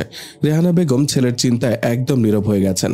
ফিজা অভয় গলায় বলল, আম্মা চিন্তিত হবেন না, নিশ্চয়ই আল্লাহ একটা সমাধানের পথ বের করে দিবেন। রেহানা বেগম ম্লান মুখে ঈষৎ মাথা ঝাঁকালেন, যেন তিনি এখন কোনো সান্ত্বনা বাণী শুনতে প্রস্তুত নন। ফিজা স্বীয় কক্ষে ফিরে আসলো। সাদমান ঘুমাচ্ছে। ফিজা স্বামীর পাশে গিয়ে বসলো। কিছুক্ষণ অনিমিষে মানুষটার দিকে তাকিয়ে থাকলো। সরু নাক তার মুখের সৌন্দর্য দ্বিগুণ করে দিয়েছে। প্রথম দিনের মতো আজও স্বীয় আঙুলগুলো সাদমানের চুল স্পর্শ করলো। এবার আর তা সরে আসলো না। মাথার অগ্রভাগে এবং মধ্যভাগে ঘূর্ণ হতে থাকলো। ফিজার কাছে এই মুহূর্তখানি খুবই ভালো লাগছে।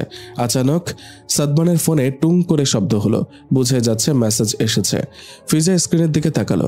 সাদিয়া মেসেজ করেছে, আমি ভালো নেই সাদমান, তুমি যতদিন ওই মেয়েটার সাথে থাকবে ততদিন আমি ভালো থাকতে পারবো না। ফিজা ভ্রূ কুঞ্চিত করে ফোন হাতে নিল। মস্তিষ্কে ভিড় হতে থাকলো উদ্ভট উদ্ভট চিন্তা। আসলে কি সাদমান মেয়েটাকে ভালোবাসে?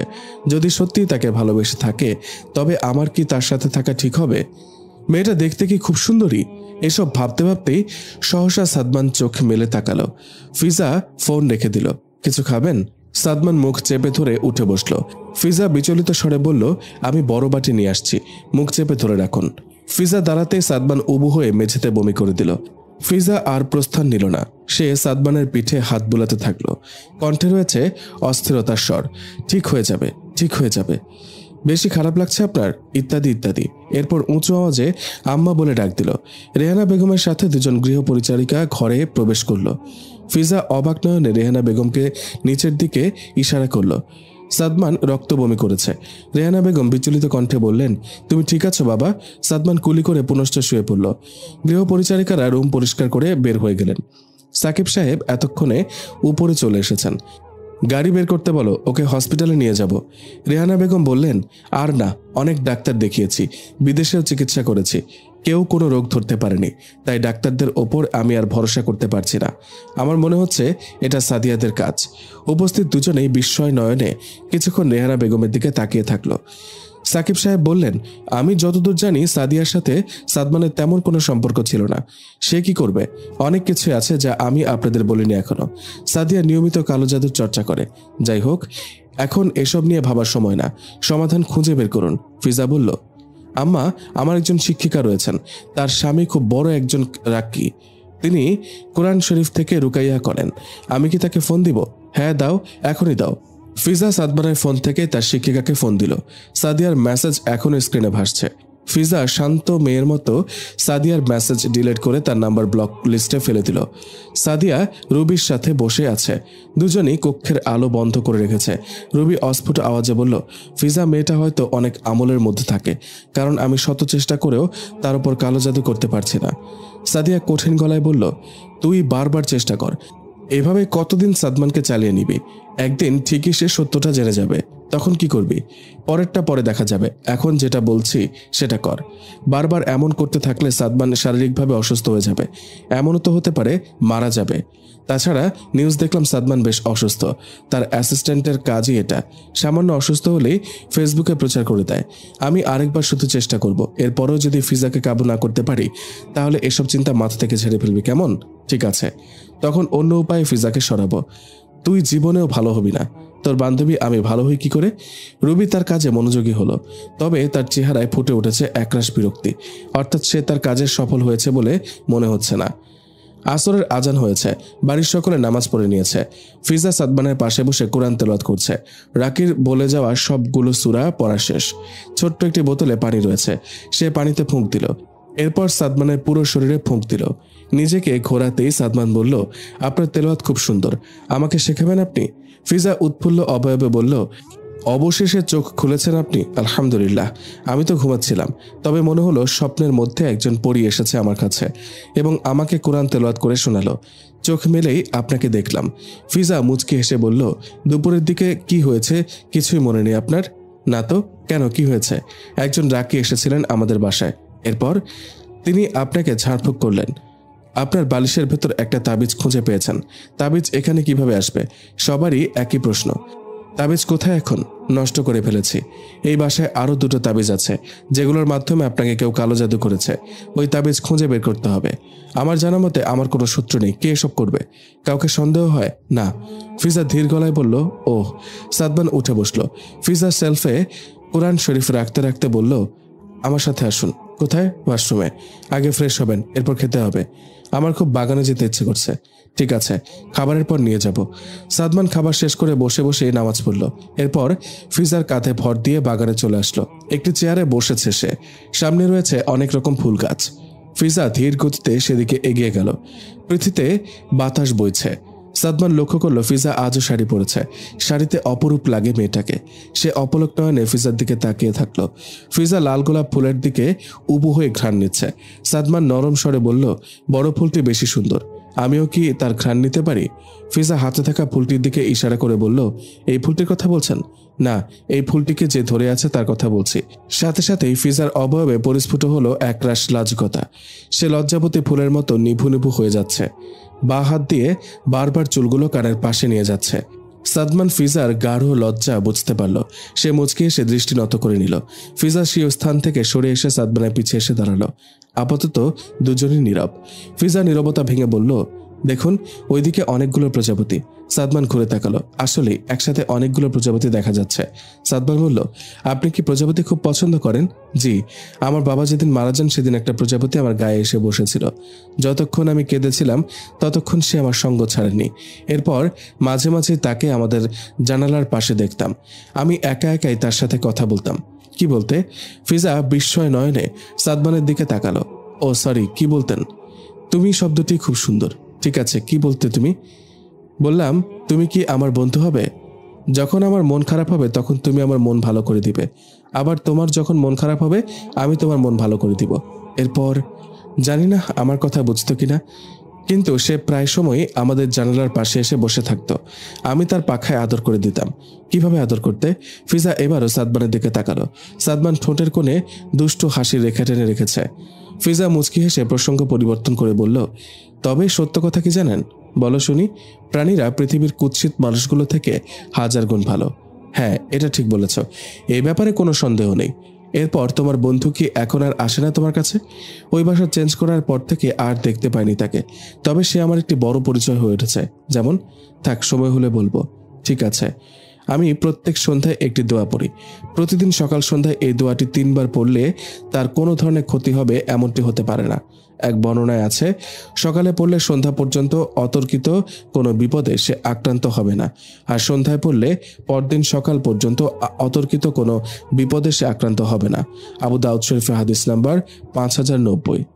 বিসমিল্লাহিল্লাযী লা ইয়াদুররু মা ইসমিহি শাইউন ফিল আরদি ওয়ালা ফিস সামাই ওয়া হুয়াস সামিউল আলিম। আপনি পড়বেন দোয়াটি? অবশ্যই, আমাকে শিখিয়ে দাও। তাহলে আমার সাথে বলুন। সাদমান মুগ্ধ নয়নে ফিজার দিকে তাকিয়ে থাকলো। ফিজা একটু একটু করে পুরো দোয়া সাদমানকে পড়তে সাহায্য করলো। রেহানা দূর থেকে দুজনকে দেখে বেশ আনন্দিত হলেন। হয়তো বাকি দুটো তাবিজ খুঁজে পেলেই সাদমানের মাথা থেকে সাদিয়ার ভূত পুরোপুরি নেমে যেত। আজকাল বেশ অস্থির লাগে সাদিয়াকে। সবকিছু যেন অগোছালো মনে হয়। বিষণ্ণতায় চারপাশ পরিপূর্ণ। সাদিয়া এবং তার মা বর্তমানে সাদমানদের বাড়িতে এসেছে। সাদিয়ার আসার খবর শুনে সাদমান ঘুমের ঘরে প্রবেশ করেছে।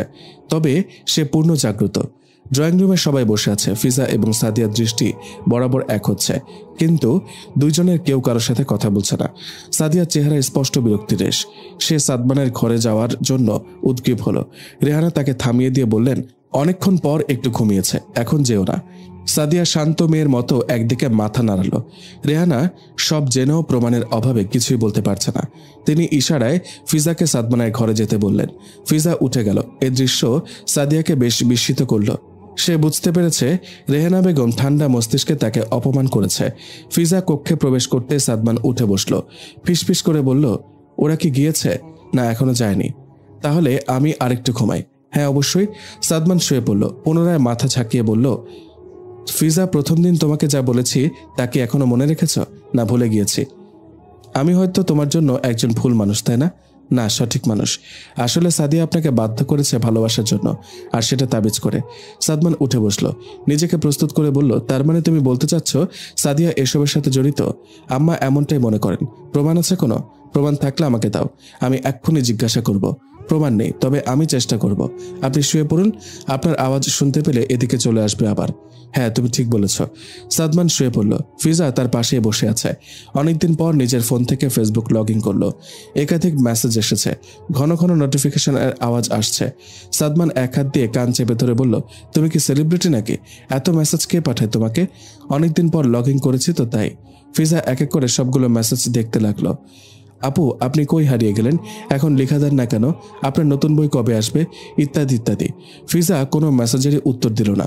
সার্চ অপশনে যেয়ে সাদমানের পেজ সার্চ করলো। সাদমান আজ একটি পোস্ট করেছে। পোস্টের ক্যাপশন হলো, মনে হচ্ছে এখন স্বর্গে রয়েছে। ফিজা মুচকি আসলো। ইচ্ছে করলো মন্তব্য করবে, একা একা সেখানে কি করেন, নাকি সাথে কেউ রয়েছে। পরক্ষণে মনে হলো সে তো তার ব্যাপারে সাদমানকে কিছুই জানায়নি। ফিজা সাদমানের দিকে তাকালো। বেচারা চোখ বন্ধ করে আছে, তবে পাপড়ি স্থির নয়, ললাটে ক্ষীণ ভাঁজ। হয়তো কিছু একটা ভাবছে। ফিজা তার চিন্তায় ব্যাঘাত ঘটানোর ইচ্ছা করলো। সে জানালার পর্দা পুরোটা খুলে দিল। সাদমান চোখ খুলে বলল, আরে তুমি পাগল নাকি? সূর্যের আলো চোখে লাগছে। সাদমান খেয়াল করলো ফিজা হাসছে, অর্থাৎ এমনটা সে ইচ্ছে করেই করেছে। সাদমান প্রথম দিনের মতো অপলক দৃষ্টিতে ফিজার দিকে তাকিয়ে থাকলো। ফিজা বা হাত কানের কাছে নিয়ে আসবে ঠিক এর পূর্ব মুহূর্তে সাদমান বলে উঠল, চুল কানের ওপাশেই আছে। দুজনেই তখন একসাথে হেসে দিল।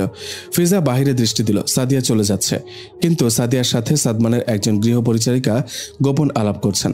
বিষয়টি ফিজাকে বেশ ভাবালো, তবে সে সেখানে বেশিক্ষণ দাঁড়িয়ে থাকতে পারল না। সাদমান বলল, কি দেখছো? ওনারা চলে যাচ্ছেন, সেটাই দেখছিলাম। তাহলে আমি উঠতে পারবো? হ্যাঁ, বাসায় বসে থাকতে থাকতে আমি বোর হয়ে যাচ্ছি। আম্মুর জন্য বাইরে যেতে পারছি না। পুরোপুরি সুস্থ না হওয়া অবধি কোথাও যাবেন না। আদেশ নাকি অনুরোধ? দুটোই। ফিজা খাটের এক পাশে গিয়ে বসে পড়ল। দুজনেই আপাতত নীরব। সাদমান নীরবতা ভেঙে বলল, আজ ফজরের নামাজ পড়ে বাগানে গিয়েছিলাম। হ্যাঁ, দেখেছি তো। ও দেখেছো তুমি?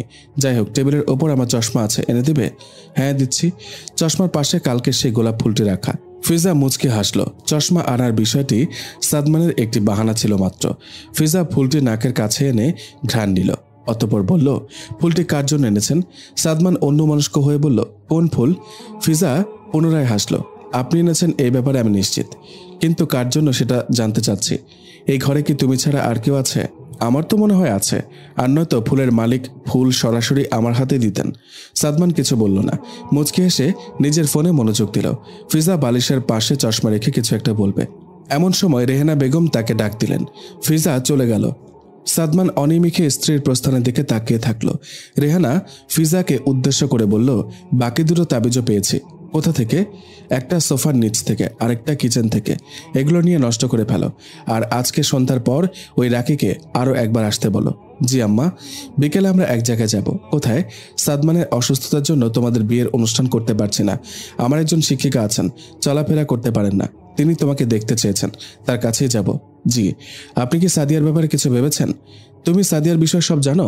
জি। ও আচ্ছা। সাদিয়ার মাকে ইশারায় কয়েকটা কড়া কথা বলেছি, অর্থাৎ আমি বুঝিয়েছি এখন যেন সাদিয়া আমার ছেলের থেকে দূরে থাকে। উনি অবশ্য ভালো মানুষ, মেয়ে আর স্বামীর মুখের উপরে কিছু বলতে পারেন না। হ্যাঁ, বুঝতে পেরেছি। আচ্ছা, তুমি এবার যেতে পারো। জি।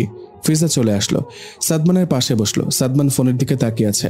ফিজা নরম গলায় বলল, বিকেলে আম্মার সাথে বাইরে যাব। কোথায় যাবে? ওনার শিক্ষিকার বাসায়।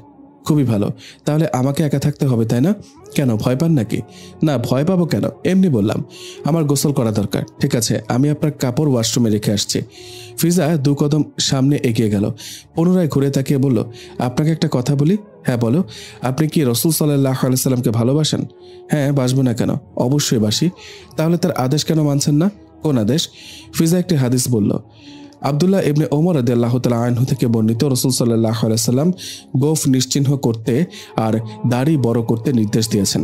মুসলিম শরীফে হাদিস নাম্বার 624। সাদমান বলল, তোমার এই বিষয়টা আমার খুব ভালো লাগে, তুমি খুব সুন্দর উপায়ে সৎ কাজের আদেশ দাও। আমি এখন থেকে দাড়ির ব্যাপারে চিন্তা করব।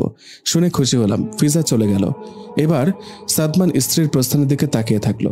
সাদমান গায়ে থাকা ফতোয়া খুলে ফেলেছে, অর্থাৎ সে গোসলের পূর্বের প্রস্তুতি নিচ্ছে। আমি আপনার কাপড় রেখে দিয়েছি, বাথটাবে পানি ভর্তি করেছি। এসব বলতে বলতে ফিজা ওয়াশরুম থেকে বের হয়ে আসলো। সাদমানকে এই অবস্থায় দেখে সে নিশ্চুপ হয়ে গেল। চোখে মুখে ফুটে উঠল অধিক লাজুকতা। সাদমান ফিজার অস্বস্তি বুঝতে পেরে বিছানায় থাকা তোয়ালে নিয়ে সেও গাত্রে জড়িয়ে নিল। ফিজার ডান পাশে এসে দাঁড়িয়ে বলল, তোমার লাজুক মুখ খুব সুন্দর। ফিজার ঠোঁটের কোণে টেনে দিল নীরব হাসির রেখা। ফিজার ফোনে একটি আননোন নাম্বার থেকে মেসেজ এসেছে। সে ফিজাকে একটি অচেনা জায়গায় দেখা করতে বলেছে। ফিজা মেসেজ সিন করলো, তবে তেমন গুরুত্ব দিল না। রেহানা পেছন থেকে বললেন, তুমি তৈরি? জি আম্মা, চলুন। সাদমান ওপর থেকে মা এবং স্ত্রীকে হাত নাড়িয়ে বিদায় জানালো। ফিজা চলে যাওয়ার পরপরই সাদমান ফিজার ডায়েরি খুঁজতে লাগলো।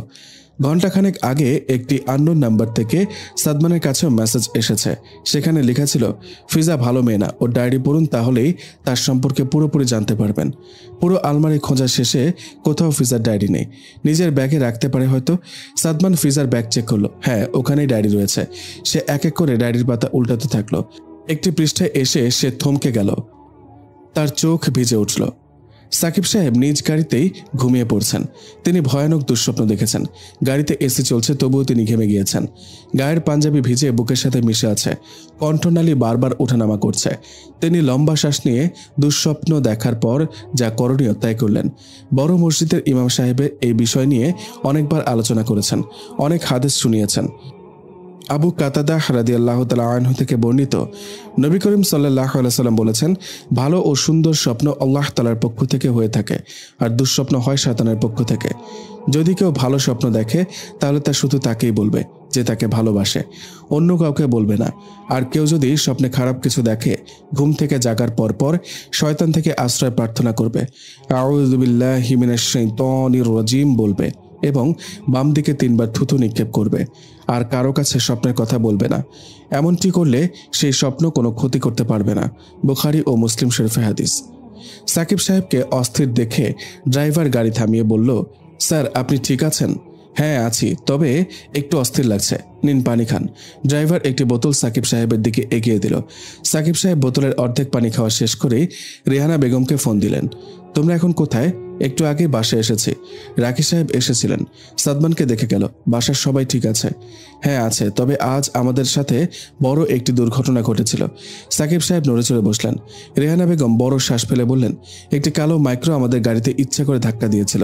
আল্লাহর কাছে হাজার শুকরিয়া, আমাদের ড্রাইভার ব্যাপারটি আগে আঁচ করতে পেরেছিলেন, আর নয়তো কি যে হতো। এমন একটি স্বপ্নই মাত্র দেখলাম। যাই হোক, আমি বাড়িতে আসছি। হ্যাঁ আসেন, আপনার সাথে আরও কথা আছে। কি বিষয়ে? সাদিয়া হয়তো আমাদের বাসায় কোনো গোয়েন্দা রেখে গেছে। ফিজা নিজ চোখে দেখেছে সোনিয়ার সাথে সাদিয়া লুকিয়ে কি যেন বলছিল। বিদায় করে দাও, ভাবছি তাকে সরাসরি জিজ্ঞাসা করব। আচ্ছা আমি আসছি, পরে কথা হবে। জি। সাকিব সাহেব ফোন রেখে দিলেন। ড্রাইভারকে ধীরে ধীরে গাড়ি চালানোর নির্দেশ দিলেন। নিজেও দোয়া পড়ে নিলেন। সুবহানাল্লাযী সাখখার লানা হাযা ওয়া মা কুন্না লাহু মুকরিনিন ওয়া ইন্না ইলা রাব্বিনা লামুনকালিবুন। সূরা যুখরুফ আয়াত 13-14। সাদমান বেলকনিতে দাঁড়িয়ে আছে। সন্ধ্যার পর থেকে নীরব হয়ে গেছে একদম। ফিজাও তার অনুভূতি বুঝতে পারছে না, তবে সাদমানের হঠাৎ নীরব হওয়ায় সে খুব উৎকণ্ঠিত। ফিজা সাদমানের পাশে দাঁড়াতে সাদমান বলল, তোমাকে দেখে সবাই কি বলল? প্রশংসা করেছে। যেমন? নিজের প্রশংসা কি নিজে নিজে করা যায়? তোমার ডিকশনারিতে অনেক সুন্দর সুন্দর ভাষা রয়েছে, সেগুলোর সাহায্যে বলে ফেলো। কে বলল আপনাকে এসব? কেউ না, তুমি খুব সুন্দর করে কথা বলো, তাই বললাম আর কি। ও আচ্ছা। সবাই বলেছে সাদমানের বউ খুব সুন্দরী, খুব মিষ্টি। সাদমান মুচকি হেসে বলল, তুমি তাহলে সাদমানের বউ? ফিজা লাজুক চোখে সাদমানের দিকে তাকালো। সাদমানের অবয়ব থেকে বিষণ্ণতা রেশ কেটে গিয়েছে। সাদমান এক হাত দিয়ে ফিজার ললাটে থাকা চুলগুলো কানের পাশে সরিয়ে দিল। ফিজা দৃষ্টি নত করে নিল। দুজনেই নীরব। সাদমান নীরবতা ভেঙে বলল, তুমি নিজে একটু পরপর চুলগুলো সরিয়ে দিতে, তাই আমি এবার তোমাকে সাহায্য করলাম। ফিজা কিছুই বলল না, সুন্দর মুখে কিছু অভিব্যক্তি প্রকাশ করলো। তার অর্থ এরূপ ছিল, আমি কিছু মনে করিনি। সাদমান পুনরায় বলল, কখনো নিজের মধ্যে কষ্ট লুকিয়ে রেখেছ? হ্যাঁ, আমি এখনও হৃদয়ে বিশাল এক ক্ষত নিয়ে ঘুরছি, যা আমাকে প্রায় সময়ই নিস্তেজ বানিয়ে দেয়। ওহ। ফিজা বেশ অবাক হলো সাদমান পাল্টা প্রশ্ন করেনি দেখে। ফিজা পুনরায় বলল, আপনার ক্ষেত্রেও কি এমন হয়েছে কখনো? না, তবে সন্ধ্যার পর থেকে বুকটা কেন জানি খুব ভার ভার লাগছে। কেন? আমাকে শেয়ার করা যাবে? কিছু জিনিস না জানাই ভালো। হ্যাঁ ঠিক বলেছেন, কিছু জিনিস আমরা চাইলেও কাউকে বলতে পারি না। সারাটা জীবন সেই দুঃখ যন্ত্রণার সাথে করে বয়ে বেড়াতে হয়। তবে আপনি চাইলে আমি সাময়িকভাবে আপনার মন ভালো করে দিতে পারি। সেটা কিভাবে? কোরআন তেলাওয়াত করি। হ্যাঁ করো। ফিজা কোরআন তেলাওয়াত শুরু করলো। সূরা মারিয়াম পড়ছে সে। পৃথ্বীতে শীতল বাতাস বইছে। বাগানের প্রতিটি গাছ ধীরে ধীরে নিজেদের শরীর দুলাচ্ছে। পাখিরা নেই, তবে ঝিঝিরা আছে। অথচ আপাতত তারা নিশ্চুপ, যেন তারা ফিজার সুললিত কণ্ঠের মনোযোগী শ্রোতা। মেঘের বুক চিরে একাধিক নক্ষত্র বেরিয়ে এসেছে। চাঁদ মামার উপস্থিতি পরিস্ফুট। বাগানে ছোট্ট একটি ঝর্ণার ব্যবস্থা রয়েছে। চক্রাকারে সেখানে পানির উপস্থিতি। চাঁদের প্রতিবিম্ব সেথায় স্পষ্ট দেখা যাচ্ছে। তবে সাদমান সেদিকে ভ্রুক্ষেপহীন। সে খুব মনোযোগ সহকারে তার হৃদয় রাজ্যের চাঁদকে দেখছে। একটা মানুষ একাধারে কত গুণের অধিকারী হতে পারে? লেখিকা, হাফেজা, সুন্দর আর্ট করতে জানে, সুন্দর গাইতে জানে, সুন্দর চরিত্র। সাদমান এসব ভাবতে ভাবতেই ফিজার কাঁধে হাত রাখল। ফিজা তেলাওয়াত থামিয়ে দিল। তার শরীর কেঁপে উঠছে। সাদমান কৌতূহলী হয়ে বলল, তেলাওয়াত থামালে কেন? শুনতে ভালো লাগছিল আমার। ওহ বুঝেছি, কাঁধে হাত দিয়েছি তাই। আচ্ছা সরিয়ে নিচ্ছে। সাদমান হাত উঠাতে উদ্যত হলো। ফিজা নরম গলায় বলল, সমস্যা নেই, রাখবো? আমি পুনরায় তেলাওয়াত শুরু করেছি। ফিজা এই আয়াত থেকে আবারও পড়তে থাকলো। সাদমান এবার আর স্ত্রীর থেকে চোখ সরাতে পারল না। সাদমানের অন্তরিন্দ্রিয় বলল, সাদমান, মেয়েটা অনেক বছর যাবৎ একটি কষ্ট নিজের মধ্যে লুকিয়ে রেখেছে। তোমার উচিত তার মন ভালো করার কারণ হওয়া।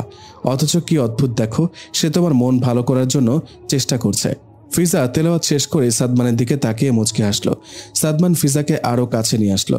ফিজার লাজুক অবয়ব এবার সে কাছ থেকে উপভোগ করছে। সাদমান অস্ফুট গলায় বলল, তুমি ছোটবেলা থেকে অনেক সুন্দরী হয়ে গেছো। ফিজা ভ্রুকুঁচকে সাদমানের দিকে তাকাতেই সাদমান প্রস্তুত হয়ে বলল, আরে অনেককে এমনও বলতে শুনেছি যারা নাকি ছোটবেলায় অনেক সুন্দর থাকে, বড় হলে তাদের সৌন্দর্য নষ্ট হয়ে যায়। অথচ দেখো তুমি ধীরে ধীরে শুধু সুন্দরী হচ্ছ। তাই বললাম আর কি। ফিজা বলল, তার মানে আপনিও ছোটবেলায় বেশি সুন্দর ছিলেন? এবার সাদমান নড়ে চড়ে বসলো। না, আমি কম সুন্দর ছিলাম। দেখো না আমি এখন কত বেশি হ্যান্ডসাম এবং সুদর্শন। ফিজা লক্ষ্য করছে সাদমানের ভাব বাড়ছে। সে 2 হাত বক্ষদেশের ওপর ভাঁজ করে রেখে বলল, তুমি জানো আমার জন্য কত মেয়েরা পাগল? ফিজা দুষ্ট হেসে বলল, কই, আমি তো পাগল হওয়ার মতো কাউকে দেখছি না। আরে তুমি অন্ধ নাকি? তোমার সামনে একজন সুন্দর ছেলে দাঁড়িয়ে আছে আর তুমি দেখতে পাচ্ছ না? কোথায়? আশ্চর্য, তুমি বাগানের দিকে তাকাচ্ছ কেন? তুমি কি আমাকে দেখতে পাও না? তুমি আমার একটা ছবি তুলে দেখো, আমার ছবিও সুন্দর আসে। ফিজা হাসলো, তবে এবার হাসির আওয়াজে কোনো নীরবতা ছিল না। সাদমান ভ্রু উঁচু করে ফিজার দিকে তাকিয়ে থাকলো। ফিজা রসিক স্বরে বলল, আপনি জানেন? কি জানবো? আপনি যে একটা পাগল। তাহলে তুমি একটা পাগলি, যেহেতু তুমি আমার বউ। আমার এতে কোনো সমস্যা নেই। ফিজা লম্বা শ্বাস নিয়ে পুনশ্চ বলল, অনেকদিন পর উঁচু আওয়াজে হাসলাম। সবসময় এমন হাসি খুশি থাকবে। আমি এখন থেকে একজন প্রাণবন্ত ফিজাকে দেখতে চাই। জো হুকুম জাহাপানা। ফিজা ক্ষীণ মাথা ঝুঁকিয়ে সিও ফোনের দিকে তাকালো। আননোন নাম্বার থেকে আবারও মেসেজ এসেছে। তুমি কি আমার সাথে দেখা করতে ইচ্ছুক? তাহলে আমাকে মেসেজের উত্তর দিও। ফিজা সাদমানের দিকে ফোন এগিয়ে দিয়ে বলল, বিকেল থেকে এই নাম্বারে বারবার মেসেজ আসছে, কিন্তু আমি তাকে চিনি না। সাদমান নাম্বারটা দেখে ভ্রুকুঞ্চিত করলো। একই নাম্বার থেকে তার কাছেও বিকেলে মেসেজ এসেছে। সাদমান কল দিল, কিন্তু ফোন বন্ধ দেখাচ্ছে। সে নিজের ফোন থেকেও কল দিল, এবারও একই কথা বলছে। সাদমান ফিজাকে বলল, তুমি কিচ্ছু বলো না, আবার মেসেজ আসলে আমাকে জানাবে। ঠিক আছে। সাকিব সাহেব বাসায় এসেছেন। তিনি প্রথমে সাদমানকে ডাক দিলেন। সাদমান কবে কাজে ফিরবে এ সম্পর্কে তিনি জানতে চান। সাদমান বাবার ডাক শুনে 2 কদম পিছুতেই ফিজা বলল, শুনুন। সাদমান ঘুরে তাকালো। আপনি ছোটবেলা দেখতে কেমন ছিলেন জানি না, তবে এখন একজন রূপকথার রাজকুমারের মতো সুন্দর আপনি। সাদমান মুচকে এসে বলল, আমি ছোটবেলা কেমন ছিলাম দেখতে? ভেবে দেখো, এটা তুমি জানো। ফিজা ভ্রু কুঞ্চিত করে সাদমানের প্রস্থানের দিকে তাকিয়ে থাকলো। মানুষটাকে তার ভালো লাগে, ভীষণ ভালো লাগে। মানুষটার জন্য তার কবিতার লাইনরা ভিড় করে আছে। ফিজা ছোটবেলায় হারিয়ে গেল, কিছু একটা মনে পড়ছে তার, তবে সে নিশ্চিত নয়।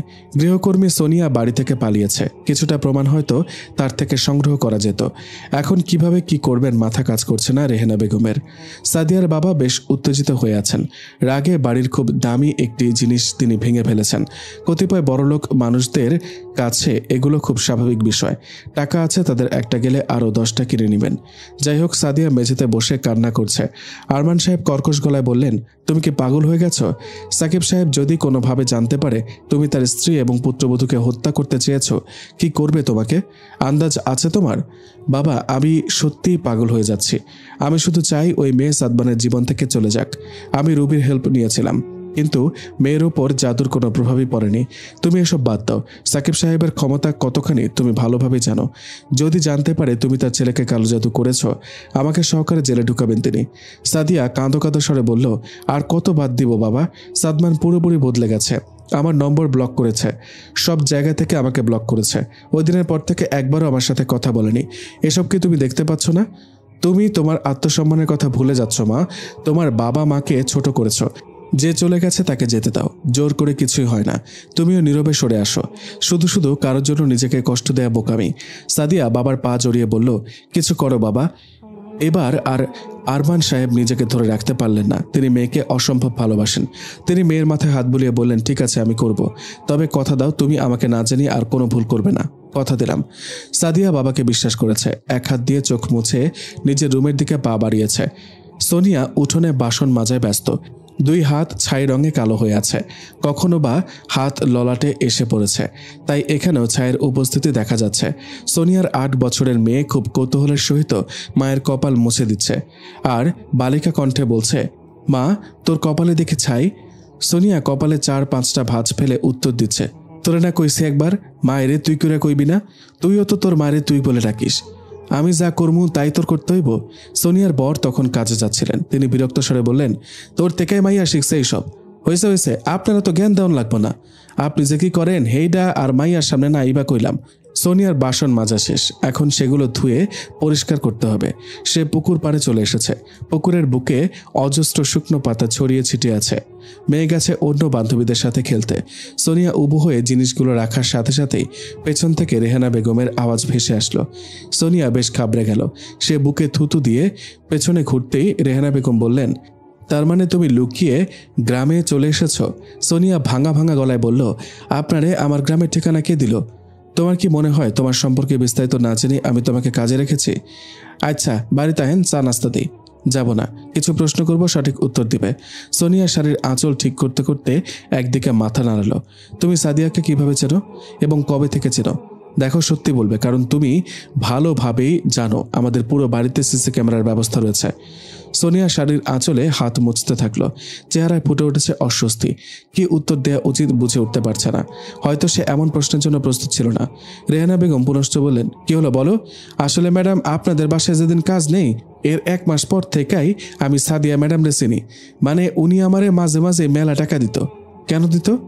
আমার মাইয়ার পড়ালেখার খরচ হিসাবে আর কি। আমি নিজেও তো তোমাকে অনেক স্যালারি দিতাম। ওগুলো কি কাজে ব্যবহার করতে তাহলে? জমায় রাখতাম। সাদিয়ার টাকা দেওয়ার পেছনে অন্য কি উদ্দেশ্য ছিল? সাদমান স্যার কই যান প্রত্যেকদিন এইটা জানাইতে কইছিল। আর কিছু না? না। মিথ্যা বলছো কেন? আমি সিসিটিভি ফুটেজে দেখেছি তুমি কিছু একটা ড্রয়িং রুমে সোফাতে লুকিয়ে রেখে দিচ্ছ। ও, উনি কয়েকটা তাবিজ দিছিলেন, ওইগুলাই রাখছিলাম।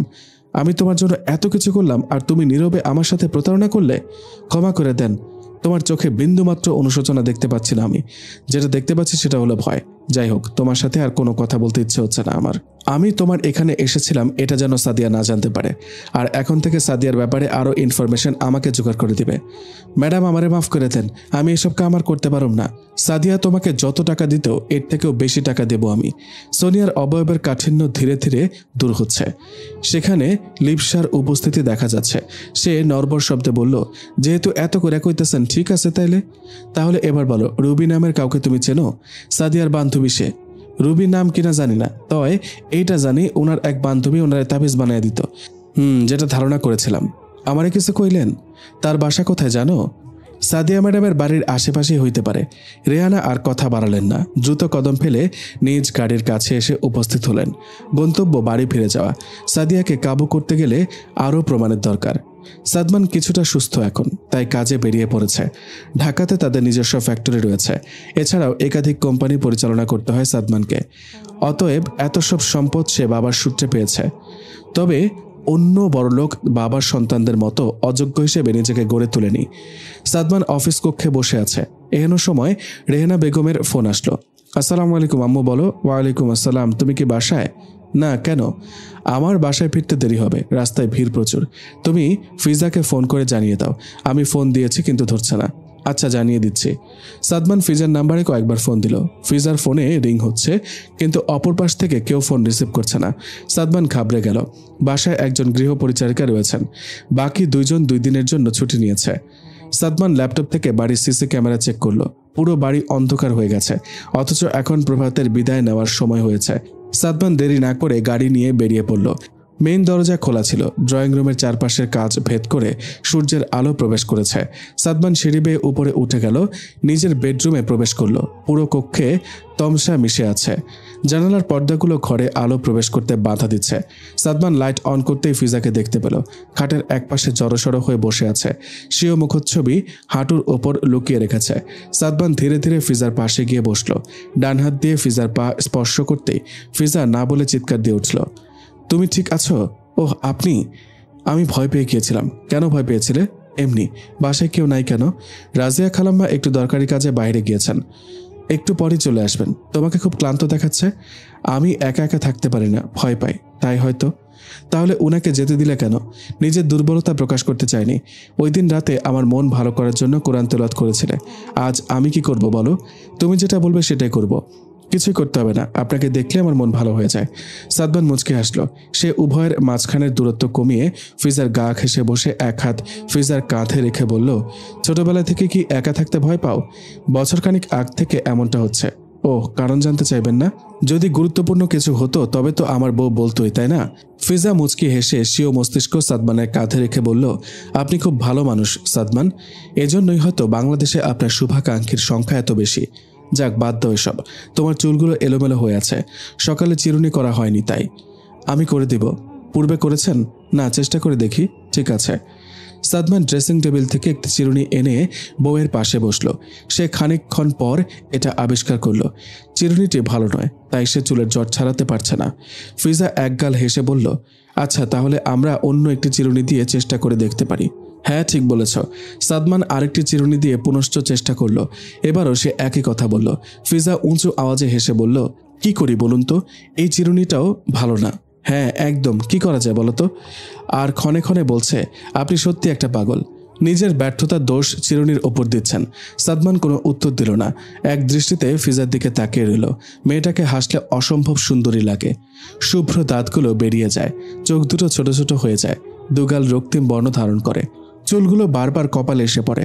সাদমান বেশিক্ষণ নিজেকে সংবরণ করে রাখতে পারল না, গম্ভীর স্বরে বলল, ইস, এভাবে হেসো না। ফিজা হাসি থামিয়ে সাদমানের দিকে তাকিয়ে থাকলো। দুজনই যেন নিজেদের চোখে আটকা পড়েছে। সাদমান সৌন্দর্যের রানীকে ছুঁয়ে দেখল। ফিজার হাস্যমুখর অভিব্যক্তি লাজুকতায় রূপ নিল। সে এবার আর তার স্বপ্নের পুরুষকে বাধা দিল না। রেহানা বেগম বাড়িতে আসার পূর্বে সাদিয়াদের বাড়িতে গিয়েছিলেন। অবাক ব্যাপার হলো, সাদিয়া বাসায় নেই। সাদিয়ার মা বললেন, সে হয়তো তার ভাইয়ের কলেজে গেছে। রেহানা বেগম কথাটি শুনে সন্তুষ্ট হলেন না। তিনি বেশি দেরি না করে সেথা থেকে স্থান ত্যাগ করলেন। সাদিয়া রুবিদের বাড়িতে এসেছে, তবে আজ তাকে ভীত সন্ত্রস্ত দেখাচ্ছে। এর পেছনের কারণ হলো সাদমান ওই আননোন নাম্বারে পাল্টা মেসেজ করে বলেছে, তোর সাহস থাকলে আমার সামনে আয়, দূর থেকে এসব করে কাপুরুষের পরিচয় দিচ্ছিস। আবার যদি আমার স্ত্রীর নাম্বারে কোনো মেসেজ দিয়েছিস, তোর খবর আছে। তার মানে সাদমান ফিজার অতীত সম্পর্কে ভালোভাবেই জেনেছে, কিন্তু সে এসব নিয়ে মাথা ঘামাচ্ছে না। সাদিয়া এক শ্বাসে পুরো কথা বলে শেষ করলো। রবি বলল, হতে পারে ওই মেয়ে আগেই সাদমানের মন জয় করে নিয়েছিল, তাই ও এসব নিয়ে মাথা ঘামানোর প্রয়োজন মনে করছে না। একবার কাউকে মনে স্থান দিয়ে ফেললে মাঝখানে থাকা প্রাচীর দুজনের কারো জন্যই অত্যাধিক ক্ষতির কারণ হয় না। তাহলে সোনিয়া যে বলল তোদের মধ্যে সম্পর্ক তেমন ভালো নেই, হতে পারে সোনিয়ার সামনে তারা সেভাবেই থেকেছে। সাদিয়ার চোখের পাপড়ি ভিজে উঠল। সে দাঁড়িয়ে গেল, হাঁপাতে হাঁপাতে বলল, আমি বোধহয় পাগল হয়ে যাব। মাথা ঠান্ডা কর, আননোন নাম্বারটি যে আমাদের এটা যেন সাদমান না জানতে পারে, এই বুদ্ধি কর। আর নয়তো দুজনেরই অবস্থা খারাপ হবে। সাদিয়া দুই হাত দিয়ে মাথা চেপে ধরে চিৎকার করে বলল, আমি আর নিতে পারছি না। এহেন সময় সাদিয়ার ফোন বেজে উঠল। সাদিয়া নিজেকে স্বাভাবিক করে ফোন কানে তুলে নিল। অপর পাশ থেকে একজন পুরুষ কণ্ঠে বলে উঠল, এই, আপনারা কি আমার কথা কাউকে বলেছেন? না তো, কেন? ইদানিং আমাকে দুজন মুখোশ পরা ব্যক্তি ফলো করছে। যেখানে যাই সেখানেই তাদের দেখতে পাই। দেখুন, আমার যদি কিছু হয় আমি আপনাদের ছাড়ব না। আমি মুখ খুলতে চাইনি, জোর করে আপনারা আমার মুখ খুলিয়েছেন।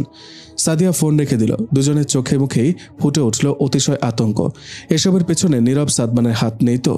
আরে এই ছেলে আজ থেকে 2 থেকে 3 বছর আগে মানুষ পাচারের সাথে যুক্ত ছিল, এখন বড় কোনো ক্রাইমের সাথে যুক্ত নেই। আমি কি করে তাকে ধরবো? সাদমান কফির মগে লম্বা এক চুমুক দিয়ে বলল, শোন বন্ধু, পুলিশ হয়েছিস আর আমার জন্য এটুকু করতে পারবি না? ওই ছেলে 3 বছর আগে যে অপরাধ করত ওইটার প্রমাণ খুঁজে বের কর। যে করে হোক 2 দিনের মধ্যে আমি ছেলেকে হাজতে দেখতে চাই। 2 দিন সময় হবে না, আমি কিছুটা ব্যস্ত, তবে আমি তোকে সাহায্য করব, কথা দিচ্ছি। ইমরানও এবার কফির মগে চুমুক দিল। দুজনই একটি রেস্টুরেন্টে বসে আছে। বাইরে বৃষ্টি হচ্ছে, তবে রাস্তা এখনো মানবশূন্য হয়নি। দোকানিরা দোকানের আধো কপাট খুলে রেখেছে। ইমরান কপালে ভাঁজ ফেলে বলল, আচ্ছা, আমাকে একটা কথা বলতো। জানি কি জিজ্ঞাসা করবি। ছেলেটার সাথে আমার শত্রুতা কি, তাই তো? কিছু জিনিস না জানাই ভালো। তুই সেই ছোটবেলা থেকে আমার সাথে আছিস, আমাকে ভাইয়ের মতো ভালোবাসিস। সুন্দর সম্পর্কের অধিকার থেকে বলছি, কখনো আমাকে এই সম্পর্কে আর প্রশ্ন করবি না, ঠিক আছে? আচ্ছা চল এখন উঠি।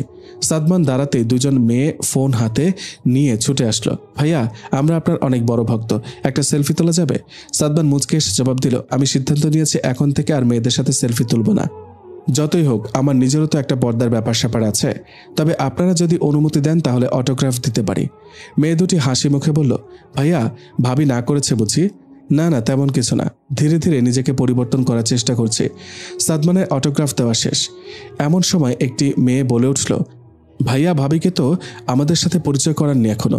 ভাবিকে দেখতে ইচ্ছে করে, আমরা জানতে চাই কে সেই ভাগ্যবতী নারী। সাদমান এবারও মৃদু হেসে উত্তর দিল, না না, তেমন কোনো ব্যাপার না, আসলে আমি খুব ভাগ্যবান তাকে পেয়ে।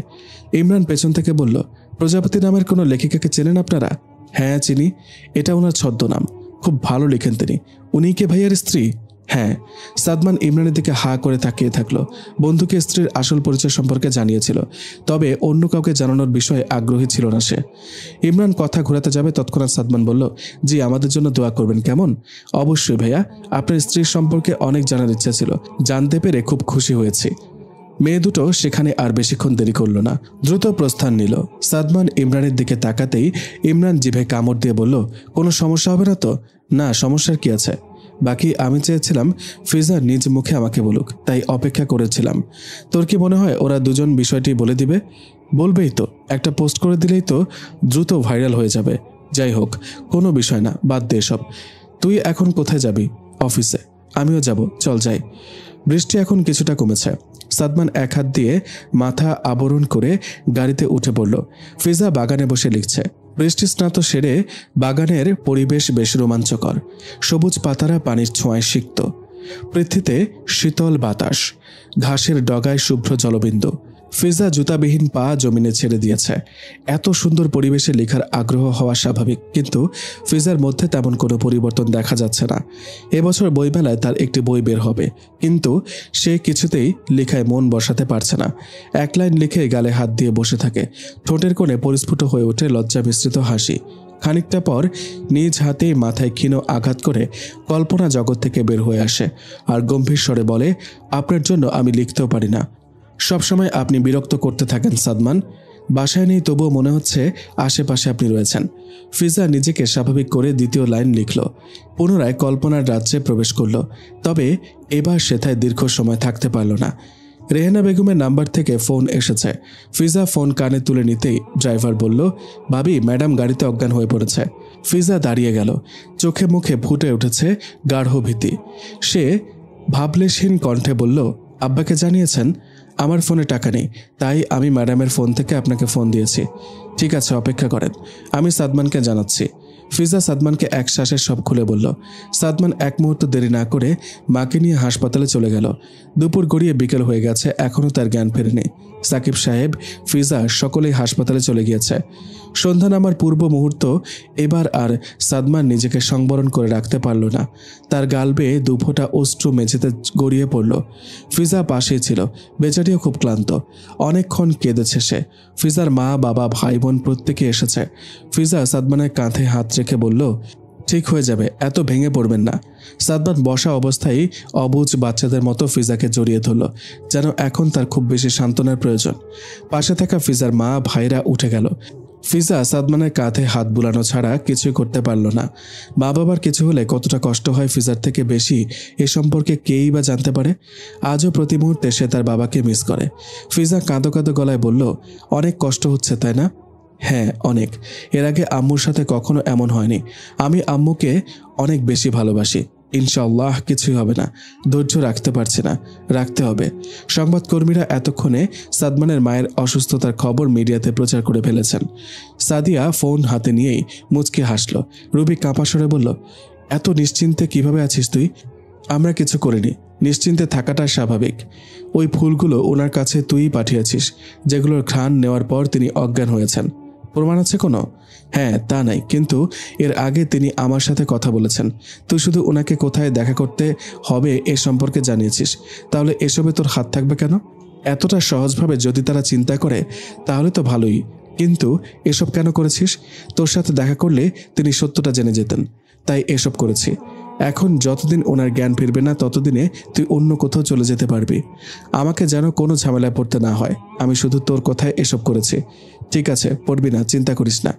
ঘড়িতে এখন সময় 8টা। সবেমাত্রই সাদমানের মায়ের জ্ঞান ফিরেছে, কিন্তু তিনি কিছুই বলতে পারেন না। ডাক্তারগণ এই মুহূর্তে তাকে কিছু জিজ্ঞাসা করতে নিষেধ করেছেন। সাদমান স্বস্তির নিঃশ্বাস ফেলে মায়ের পাশে গিয়ে বসল। রেহেনা চোখ বন্ধ করে রেখেছেন। সাদমান খানিকক্ষণ মায়ের দিকে তাকিয়ে থাকলো আর অগণিত সওয়াব হাসিল করে নিল। রাসূলুল্লাহ সাল্লাল্লাহু আলাইহি ওয়াসাল্লাম ইরশাদ করেন, যখন কোনো সন্তান নিজের মা বাবার প্রতি অনুগ্রহের নজরে দৃষ্টিপাত করে, আল্লাহ তাআলা তার প্রতিটি দৃষ্টির বিনিময়ে একটি করে কবুল হজের সওয়াব দান করেন। বাইহাকি শরীফের হাদিস। মাকে মন ভরে দেখতে তার ভালো লাগছে। তার কাছে মনে হলো পৃথিবীর সকলের থেকে বেশি সুন্দরী তার মা। সাদমান অস্ফুট গলায় বলল, ফিজা, আমার মা খুব সুন্দর তাই না? ফিজা মুচকে হেসে বলল, হ্যাঁ, অনেক বেশি সুন্দর তিনি। এখন কি একটু ভালো লাগছে আপনার? হ্যাঁ, কিছুটা। তাহলে বাসায় যেয়ে ফ্রেশ হয়ে আসুন, আমি আছি এখানে। তোমাকেও খুব ক্লান্ত দেখাচ্ছে। আপনাকে কষ্ট পেতে দেখে নিজেকে ঠিক রাখতে পারিনি।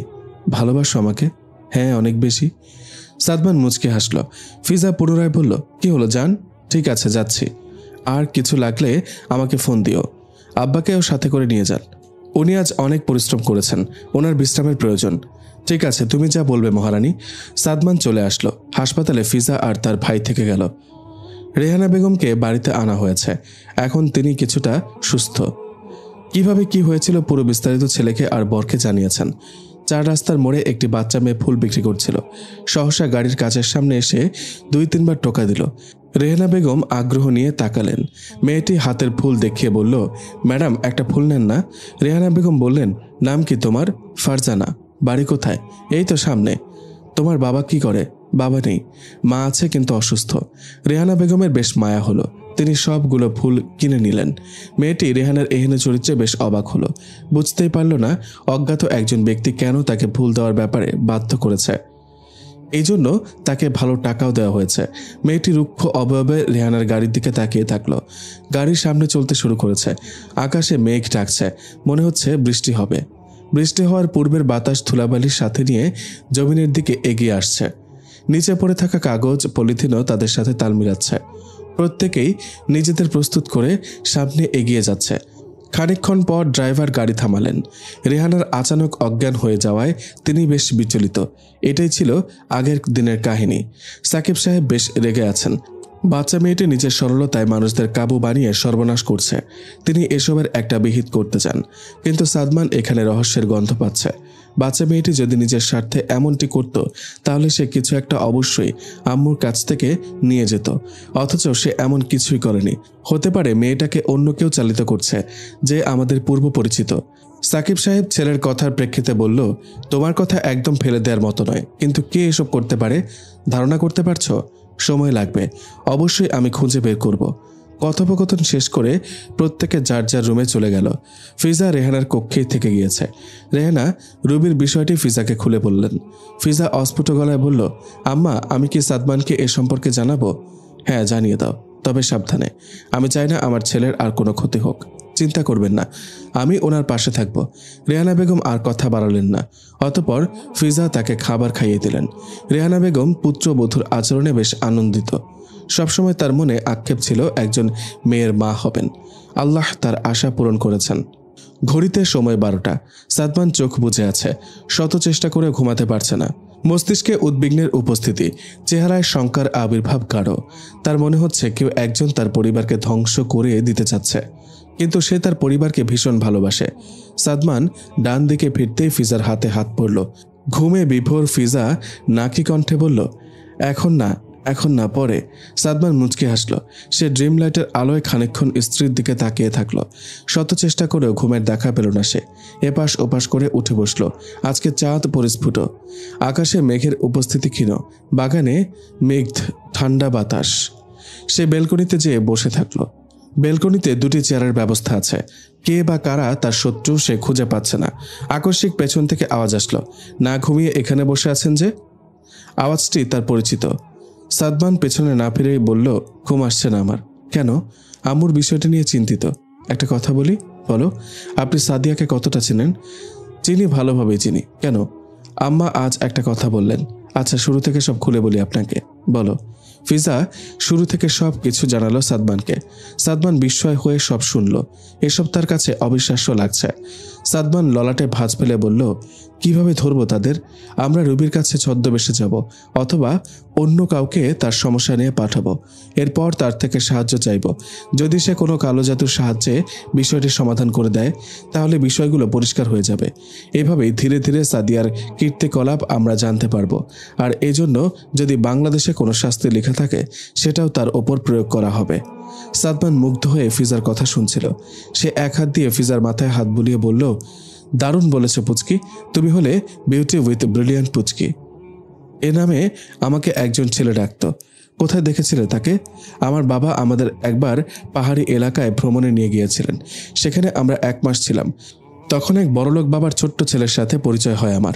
আমি খেলায় বারবার হেরে যেতাম। সুন্দর করে দৌড়াতে পারতাম না, পড়ে যেতাম। পাহাড়ে উঠতে পারতাম না। সে কাঁধে করে আমাকে পাহাড়ে নিয়ে যেত। সবসময় প্রতিরক্ষার ডাল হয়ে আমার পাশে দাঁড়াতো। সে ছেলেটি এখন তোমার সামনে বসে আছে। কিছুটা সন্দেহ করেছিলাম, কিন্তু আপনার চেহারায় অনেক পরিবর্তন এসেছে। তখন তোমার বয়স ছিল মাত্র 6 বছর, আর আমার 12 বছর। হ্যাঁ, আমি তোমাকে একটা কথা বলেছিলাম ছোটবেলায়, মনে আছে তোমার? হ্যাঁ, প্রায় মনে হতো আমার। আর নীরবে হাসতাম, মনে মনে ভাবতাম যদি তখন বড় থাকতাম সাথে সাথে উত্তরটি দিয়ে দিতাম। কিন্তু ছোটবেলায় প্রচুর কেঁদেছিলাম। হ্যাঁ, তোমার মায়ের কাছেও বিচার দিয়েছিলে। কিভাবে বলেছিলে ওনাকে? বলেছিলাম, মা ওই ছেলেটা না আমাকে বিয়ে করবে বলেছে, এটা বলে ভ্যাঁ করে কেঁদে দিয়েছিলাম। এরপর আম্মু বলল, তুমি আর ওই ছেলেটার আশেপাশে যাবে না, তুমি তোমার মায়ের কথা রাখোনি। এই যে আমার আশেপাশে বসে আছো, এখন যদি হাজার মানুষ এসেও বলে সাদমানের আশেপাশে থেকো না, আমি মোটেও তাদের কথা শুনবো না, বরঞ্চ তাদেরকে হাজারটা কথা শুনিয়ে দেব। তাই একটু আগে বললে যে তুমি বড় হলে সাথে সাথে এই কথার উত্তর দিয়ে দিতে। কি উত্তর দিতে? চিৎকার করে বলতাম, আমি রাজি, এবার ডাকো কাজী নাকি? ও, আমি তো ভুলে গিয়েছিলাম। কি ভুলে গিয়েছেন? আমি তো তোমার সাথে রেগে আছি। কেন রেগে আছেন? কি করেছি আমি? তুমি একটু আগে ঘুমের মধ্যে কি বলেছো আমাকে? সত্যি বলছি, আমার কিচ্ছু মনে নেই। বেয়াদবি করেছি? ও, মনে নেই? তাহলে থাক, মাফ করে দিলাম। সাদমান একরাশ হেসে আকাশে দৃষ্টি দিল। অর্ধেক চাঁদ দেখা যাচ্ছে, বাকি অর্ধেক মেঘে ঢাকা পড়েছে। ফিজা নীরবতা ভেঙে বলল, আমি আপনার সাথে আবারও ওই পাহাড়ে যেতে চাই। ঠিক আছে, নিয়ে যাব, তবে একটা গুরুত্বপূর্ণ কাজ শেষ করতে হবে কালকে। এরপর কেমন? ঠিক আছে। আর কোথাও যেতে চাও? আপাতত সেখানে পাহাড়ি ফুল সংগ্রহ করব, এরপর এগুলো আপনাকে উপহার দিব। ছোটবেলায়ও একই কাজ করতে, তবে তখন আমাকে উপহার দাওনি। এই জন্যই তো এখন আবারও যেতে চাচ্ছি। সেখানে অনেক সুন্দর সুন্দর প্রজাপতি রয়েছে। সাদমান মুচকি হেসে বলল, আচ্ছা তাই? আমারও একটা প্রজাপতি আছে, সে অতীব সুন্দর। ফিজা লক্ষ্য করল সাদমানের ঠোঁটে মিশে আছে সূক্ষ্ম হাসি। ফিজা এই হাসির অর্থ বুঝতে পেরেছে। আজ ফোন অন করতেই হাজারটা নোটিফিকেশন এসেছিল ফিজার কাছে। আপু, আপনি সাদমান ভাইয়ার ওয়াইফ, এটা আমাদের জানাননি কেন? আপু, মিষ্টি তো পেলাম না। কয়েকটা মেয়ে আবার ফিজার ওপর চরম ঈর্ষান্বিত। তাদের মেসেজগুলো ছিল এরূপ, আপনাকে আমার একটুও ভালো লাগে না।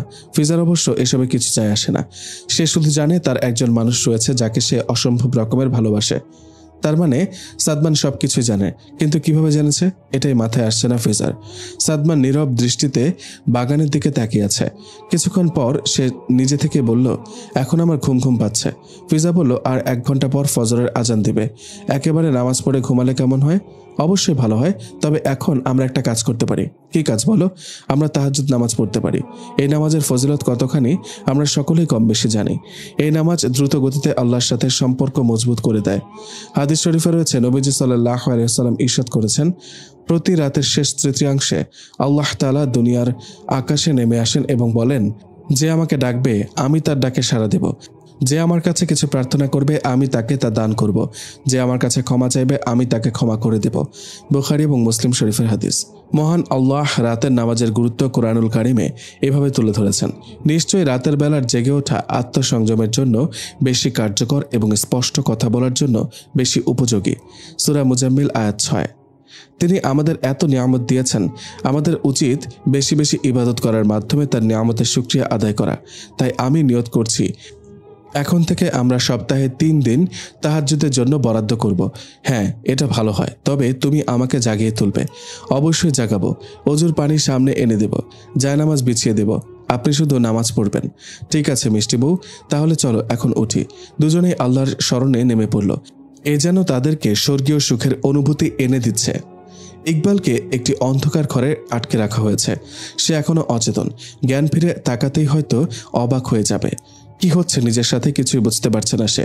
পুরো রুম অন্ধকার হয়ে আছে। ইকবাল উঠে দাঁড়াতে চাইল, কিন্তু তা সম্ভব না। চেয়ারের সাথে তার হাত পা বাঁধা। খুব তেষ্টা পেয়েছে, ইচ্ছে করছে এক পুকুর পানি ডক করে খেয়ে ফেলতে। ইকবাল মুখে আওয়াজ করল, কিন্তু আওয়াজের ধ্বনি ক্ষীণ শোনালো। সে পুনরায় চেষ্টা করলো, কেউ আছেন? আমাকে এখানে বেঁধে রাখার মানে কি? কি করেছে আমি? দরজার ওপাশ থেকে ফিসফিস আওয়াজ ভেসে আসছে, হারামজাদা উঠছে, নে স্যাররে খবর দে। ইকবালের কান অবধি আওয়াজ পৌঁছালো।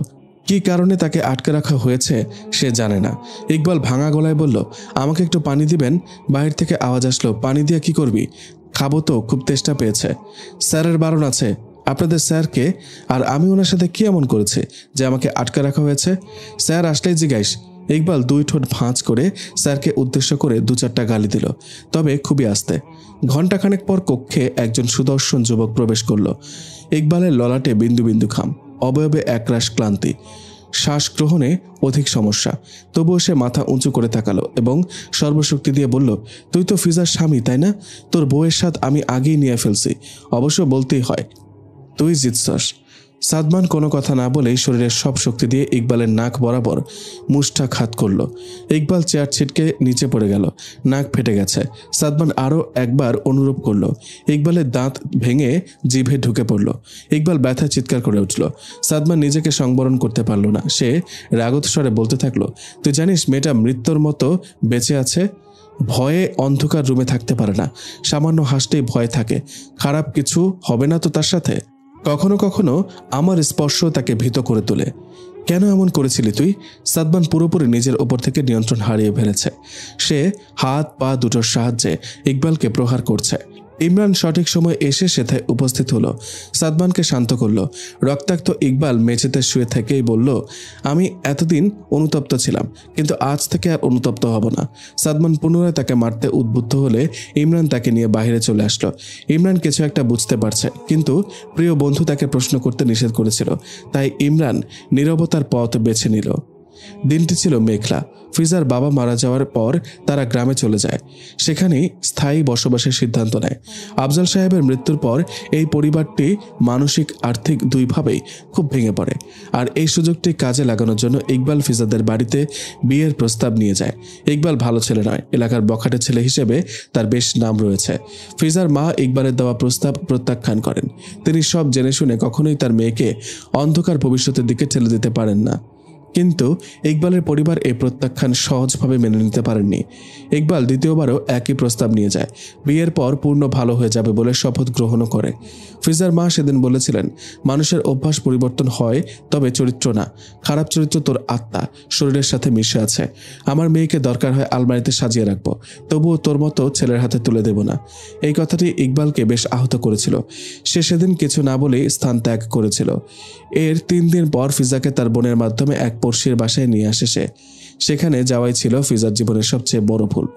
বাবার মৃত্যুর পর ধীরে ধীরে সে নিজেকে স্বাভাবিক করছিল, কিন্তু ওই দিনের পর একদমই জীবন্ত লাশ হয়ে যায়। ডায়েরিতে ফিজা নিজের জীবন গল্প লিখে রেখেছিল। সাদমান জানার পর থেকেই ইকবালকে খুঁজে বের করে। সে ফিজার মধ্যে লুকিয়ে থাকা কষ্টের ভারত্ব অনুভব করতে পেরেছিল, তাই কখনোই বউকে তার অতীত সম্পর্কে প্রশ্ন করেনি। একদিন রেহানা নিজে থেকে সাদমানকে বলেছিলেন, ফিজা কি তার অতীত তোমাকে কিছু জানিয়েছে?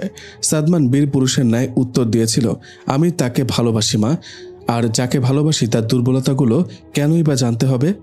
হয়তো ফিজাকে জিজ্ঞাসা করলে সে কখনো সত্যটা লুকাবে না, কিন্তু যেই কষ্ট তাকে মানসিকভাবে ভেঙে দিয়েছে, সেই কষ্টের কথা কোন কারণে আমি তার মুখ দিয়ে উচ্চারণ করাবো? আমি ফিজার প্রতিটি দুর্বলতাকে ভালোবাসি। রেহানা ছেলের এহেরো মন্তব্যে খুশি হয়েছিলেন। নিজ গর্ভের দিকে তাকিয়ে স্বস্তির নিঃশ্বাস ফেলেছিলেন। তিনি আসলেই খুব গর্বিত মা, যার কাছে সাদমানের মতো মূল্যবান একজন সন্তান রয়েছে। সাদমান কিছুটা শান্ত হলে ইমরান বলল, রুবি নামের মেয়েটাকে পেয়েছি। ইকবালের সাথে সাদিয়ার কীর্তিকলাপ নিয়ে মেসেজ করেছিল, আমি স্ক্রিনশট নিয়েছি। সাদিয়া অনেক আগ থেকেই তোকে তার স্বার্থের জন্য ব্যবহার করে আসছে। তাকে এখন যদি জিজ্ঞাসা করি, সে নিশ্চয়ই বলবে এখন সে ভালোবাসার জন্য করেছে। সাদমান পুনরায় রেগে গেল, জোর গলায় বলল, আমাকে এসব আগে বললি না কেন? আমি এখনই সাদিয়াদের বাসায় যাব। ইমরান বাধা দিয়ে বলল, এখন যাওয়ার দরকার নেই, কাল আমি নিজেই যাব। তুই এমনিতে রেগে আছিস, কোনো একটা অঘটন ঘটিয়ে ফেলতে পারিস। আগে নিজেকে শান্ত কর, ভাবি আন্টি আঙ্কেলের কথা চিন্তা কর, বুঝে শুনে আগাতে হবে। সাদমান ললাটে বিরক্তির ভাঁজ ফেলে বসে পড়ল। সে ঘন ঘন শ্বাস নিচ্ছে। ইমরান আবারও বলল, ইকবালের মানুষ পাচারের সাথে যুক্ত থাকার বিষয়ে প্রমাণ সংগ্রহ করেছি, এর মাধ্যমেই তাকে থানায় পাঠিয়ে দেব। তুই আর তার প্রতি রাগ দেখাস না, তুই ওর প্রাথমিক চিকিৎসা শেষ কর, এরপর আমি ওকে নিজের হাতে খুন করব। তোকে আমি এতক্ষণ কি বুঝালাম?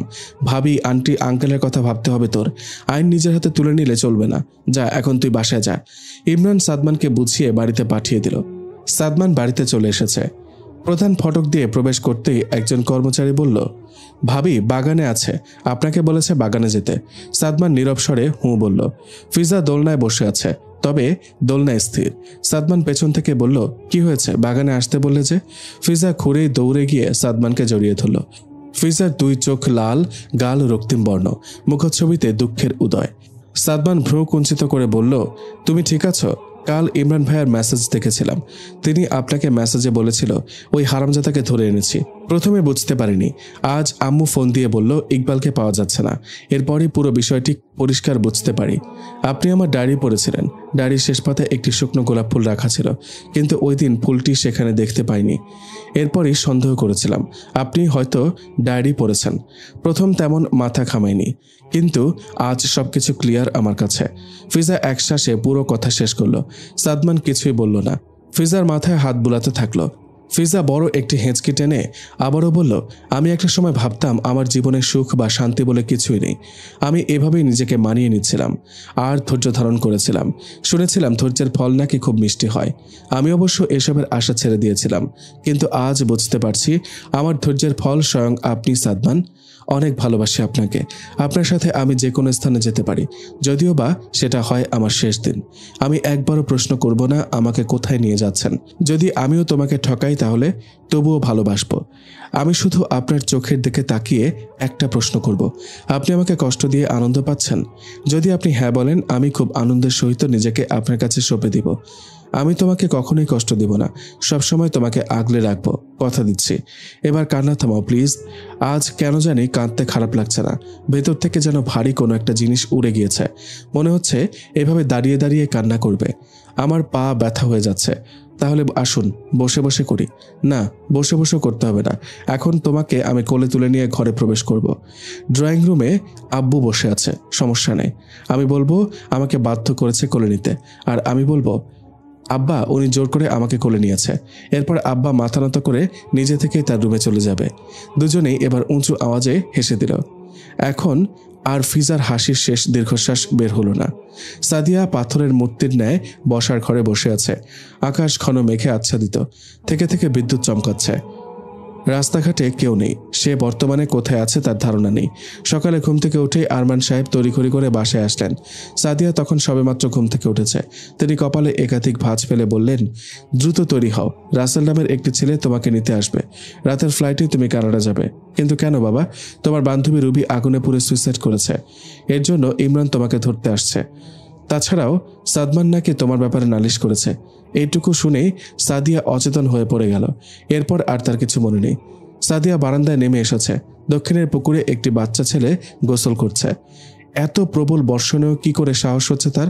সাদিয়া বেশ অবাক হয়ে বলল, তোমার ভয় লাগছে না? রাসেল তার কক্ষে বসা অবস্থায় ছিল। সে ভ্রু কুঞ্চিত করে জানালা দিয়ে উকি দিল। বাইরে তো কেউ নেই। রাসেল অনুগ্রহ স্বরে বলল, ম্যাডাম আপনি ঠিক আছেন? সাদিয়া না ফিরেই বলল, দেখো এত বৃষ্টির মধ্যে ছোট বাচ্চা কিভাবে গোসল করছে পুকুরে। রাসেল ঘর থেকে বের হয়ে আসলো। নরম কণ্ঠে বলল, ম্যাম আপনি বৃষ্টি কোথায় দেখছেন? ইদানিং তো বেশ গরম পড়েছে। আর তাছাড়া এখানে পুকুরই বা কোথায়? কেন আপনি দেখতে পাচ্ছেন না? ওই যে সামনে। রাসেল বুঝতে পারল কোনো একটা সমস্যা নিশ্চয়ই হয়েছে। সে সাদিয়ার সাথে তাল মিলিয়ে বলল, হো আচ্ছা, হ্যাঁ এইমাত্র দেখলাম। যাই হোক, আপনি তৈরি হন, আমরা ঘন্টাখানেকের মধ্যে বের হয়ে যাব। এখন কোথায় আমি? আপনি আমাদের গ্রামের বাড়ি। আমরা কানাডা যাব। আপনার বাবার আদেশ এটি। এত বৃষ্টির মধ্যে কিভাবে যাবেন? সমস্যা নাই, গাড়িতে করে যাব। সাদিয়া তৈরি হওয়ার জন্য ভিতরে চলে আসলো। রাসেল সাদিয়ার আচরণে বেশ বিচলিত। সে আরমান সাহেবকে ফোন করে সব জানালো। আরমান সাহেব বললেন, এখন এসব চিন্তা বাদ দাও, ওকে নিয়ে দ্রুত বাংলাদেশ থেকে বের হও তুমি। আমার একটা সম্মান আছে, আমি চাই না আমার মেয়েকে নিয়ে কোনো সমালোচনা হোক। যেহেতু সাদমান জনপ্রিয় মানুষ এবং এসব জানাজানি হতে সময় লাগবে না। জি স্যার, কানাডাতে আমার ভাই থাকে, তাকে বলবে চিকিৎসকের কাছে নিয়ে যেতে। জি। সাদিয়া তৈরি হয়ে বের হয়ে আসলো। হাতে রয়েছে কালো রঙের ছাতি। রাসেল কোনো কথা বাড়ালো না, চুপচাপ হয়ে গাড়িতে গিয়ে বসলো। গাড়ি চলতে শুরু করলো এয়ারপোর্টের উদ্দেশ্যে। ইব্রাহিম বেশ চিন্তিত। সে বন্ধুকে কথা দিয়েছিল আজ সাদিয়া আর রুবির একটা ব্যবস্থা করবে, কিন্তু সে ব্যর্থ হলো। সাদিয়াদের বাড়িতে গিয়েছিল, কিন্তু তার পরিবার জানিয়েছে সাদিয়া 1 সপ্তাহ যাবৎ বাংলাদেশে নেই। যদিও বা ইমরান তার কথা বিশ্বাস করেনি, কিন্তু সে সাদিয়াকে আশেপাশের কোথাও খুঁজে পেল না। রুবি আত্মহত্যা করেছে কারণস্বরূপ তার এক কলিগ জানিয়েছে সে অনেকদিন যাবৎ ডিপ্রেশনের মধ্যে দিয়ে যাচ্ছিল। তার কারণে অনেক পরিবার ধ্বংস হয়েছে। সে আপাতত এসবের জন্য অনুতপ্ত। দুশ্চিন্তা রাতে তাকে ঘুমোতে দেয় না, তাই সে এই সিদ্ধান্ত নিয়েছে। অবশ্য ডায়েরিতে লিখে গিয়েছে আমার মৃত্যুর জন্য কেউ দায়ী নয়। সাদমান ইমরানের কাঁধে হাত বুলিয়ে বলল, আল্লাহ প্রত্যেক অপরাধীদের শাস্তি দেন। রুবি তার জীবনে জঘন্য জঘন্য অপরাধ করেছে। ও আমার সহপাঠী ছিল, তাই ওর সম্পর্কে মোটামুটি জানা আছে আমার। তবে আর যাই হোক, আমাদের কারো পাপ নিয়ে সমালোচনা করা উচিত হবে না। ইসলাম আমাদের এই শিক্ষা দেয়নি। তবে সাদিয়া আর কোনো ভুল না করলেই হয়। আল্লাহ হেদায়েত দিক তাকে। আমিন। এখন কি করবি তুই? বাসায় যাব, অনেক কাজ জমেছে। ঠিক আছে, যা। আমিও কাল ফিজাকে নিয়ে সেন্ট মার্টিন যাব। পাহাড়ে চড়তে চায় সে। বুঝতে পেরেছি। সাদমান ইমরানকে বিদায় জানিয়ে স্থান ত্যাগ করল।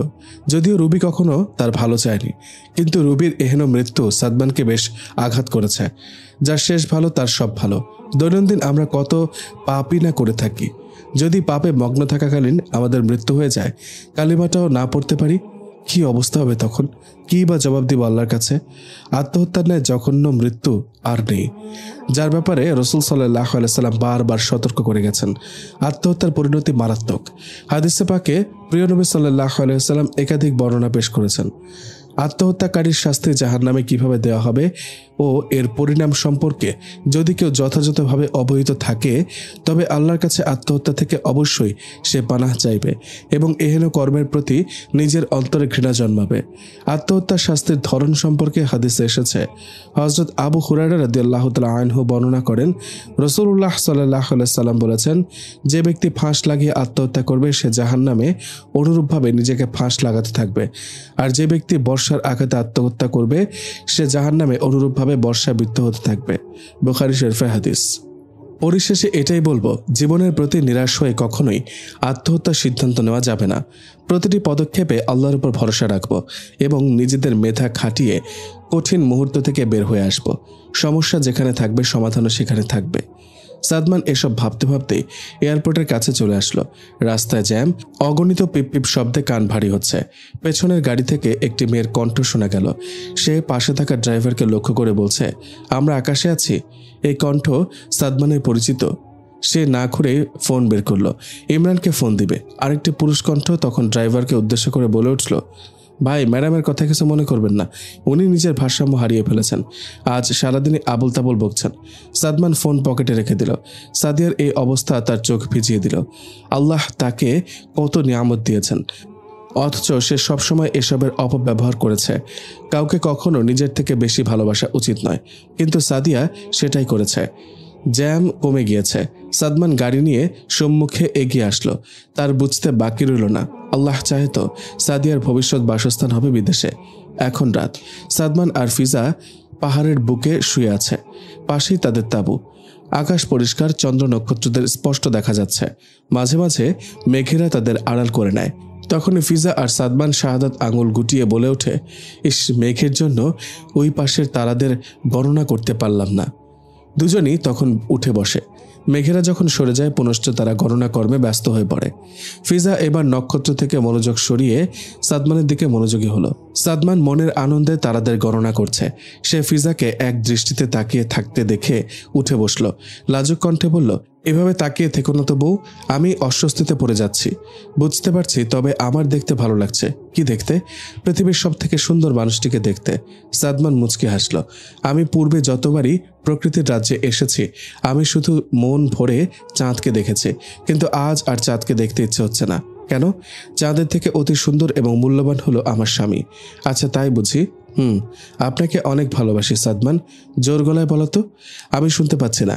ফিজা দাঁড়িয়ে গেল।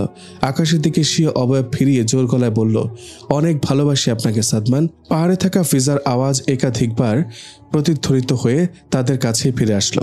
সাদমান ফিজাকে থামতে বলল। তাদের খানিকটা দূরে দুজন কাপল তাঁবুতে স্থান করছে। ফিজার এ কাণ্ডে নিশ্চয়ই তারা বিব্রত হবে। ফিজা সাদমানের কথা শুনল না।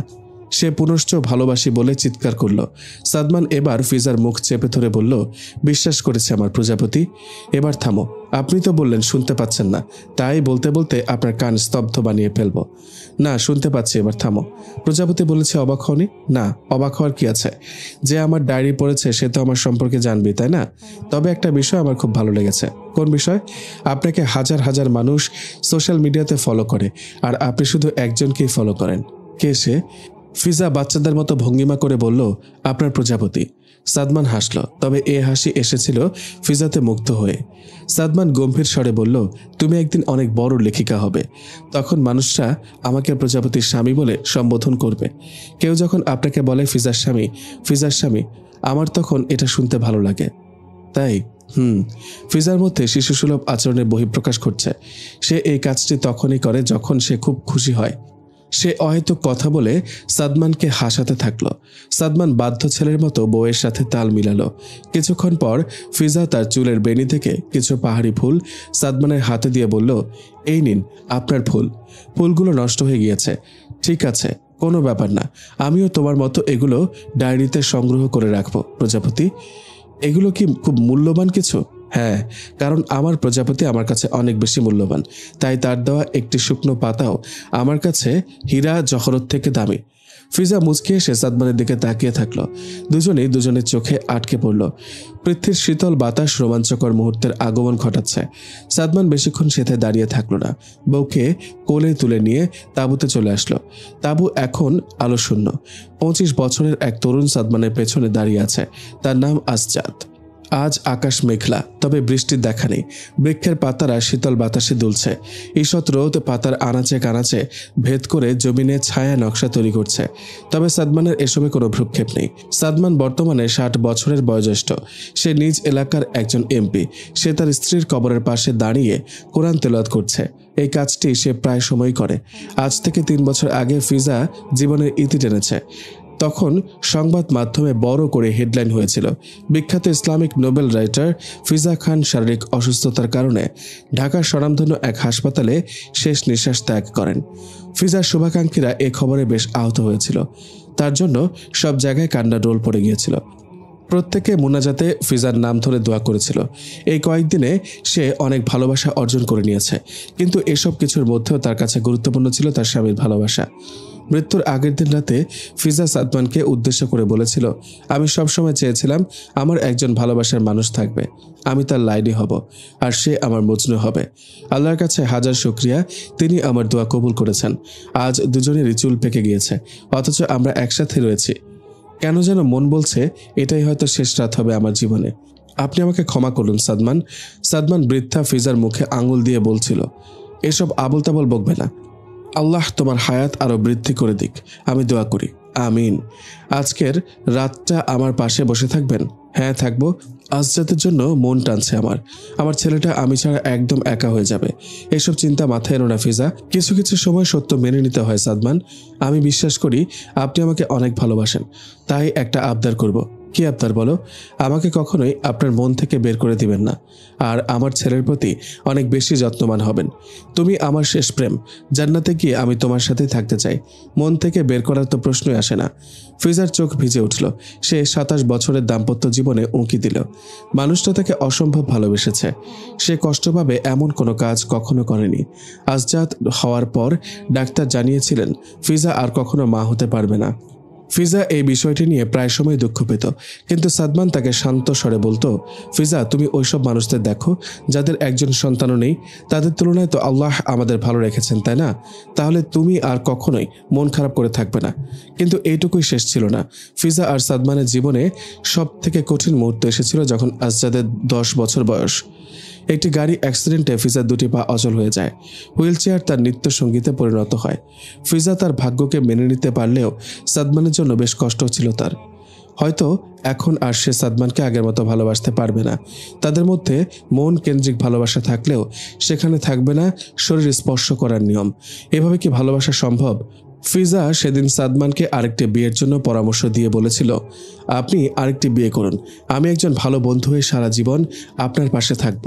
আরেকটা বিয়ে কেন করতে হবে? আমি আগের মতো আপনাকে ভালোবাসতে পারবো না, আপনার মন জয় করতে পারবো না।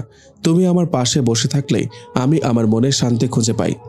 এতটুকুই তো যথেষ্ট, তাই না? না, এটুকু যথেষ্ট না। আপনি আমার জন্য কেন নিজে কষ্ট করবেন? কারণ আমি তোমাকে ভালোবাসি। মনে আছে তোমার, আমি যখন প্রথম রাজনীতিতে প্রবেশ করি তোমাকে ঠিকমতো সময় দিতে পারতাম না।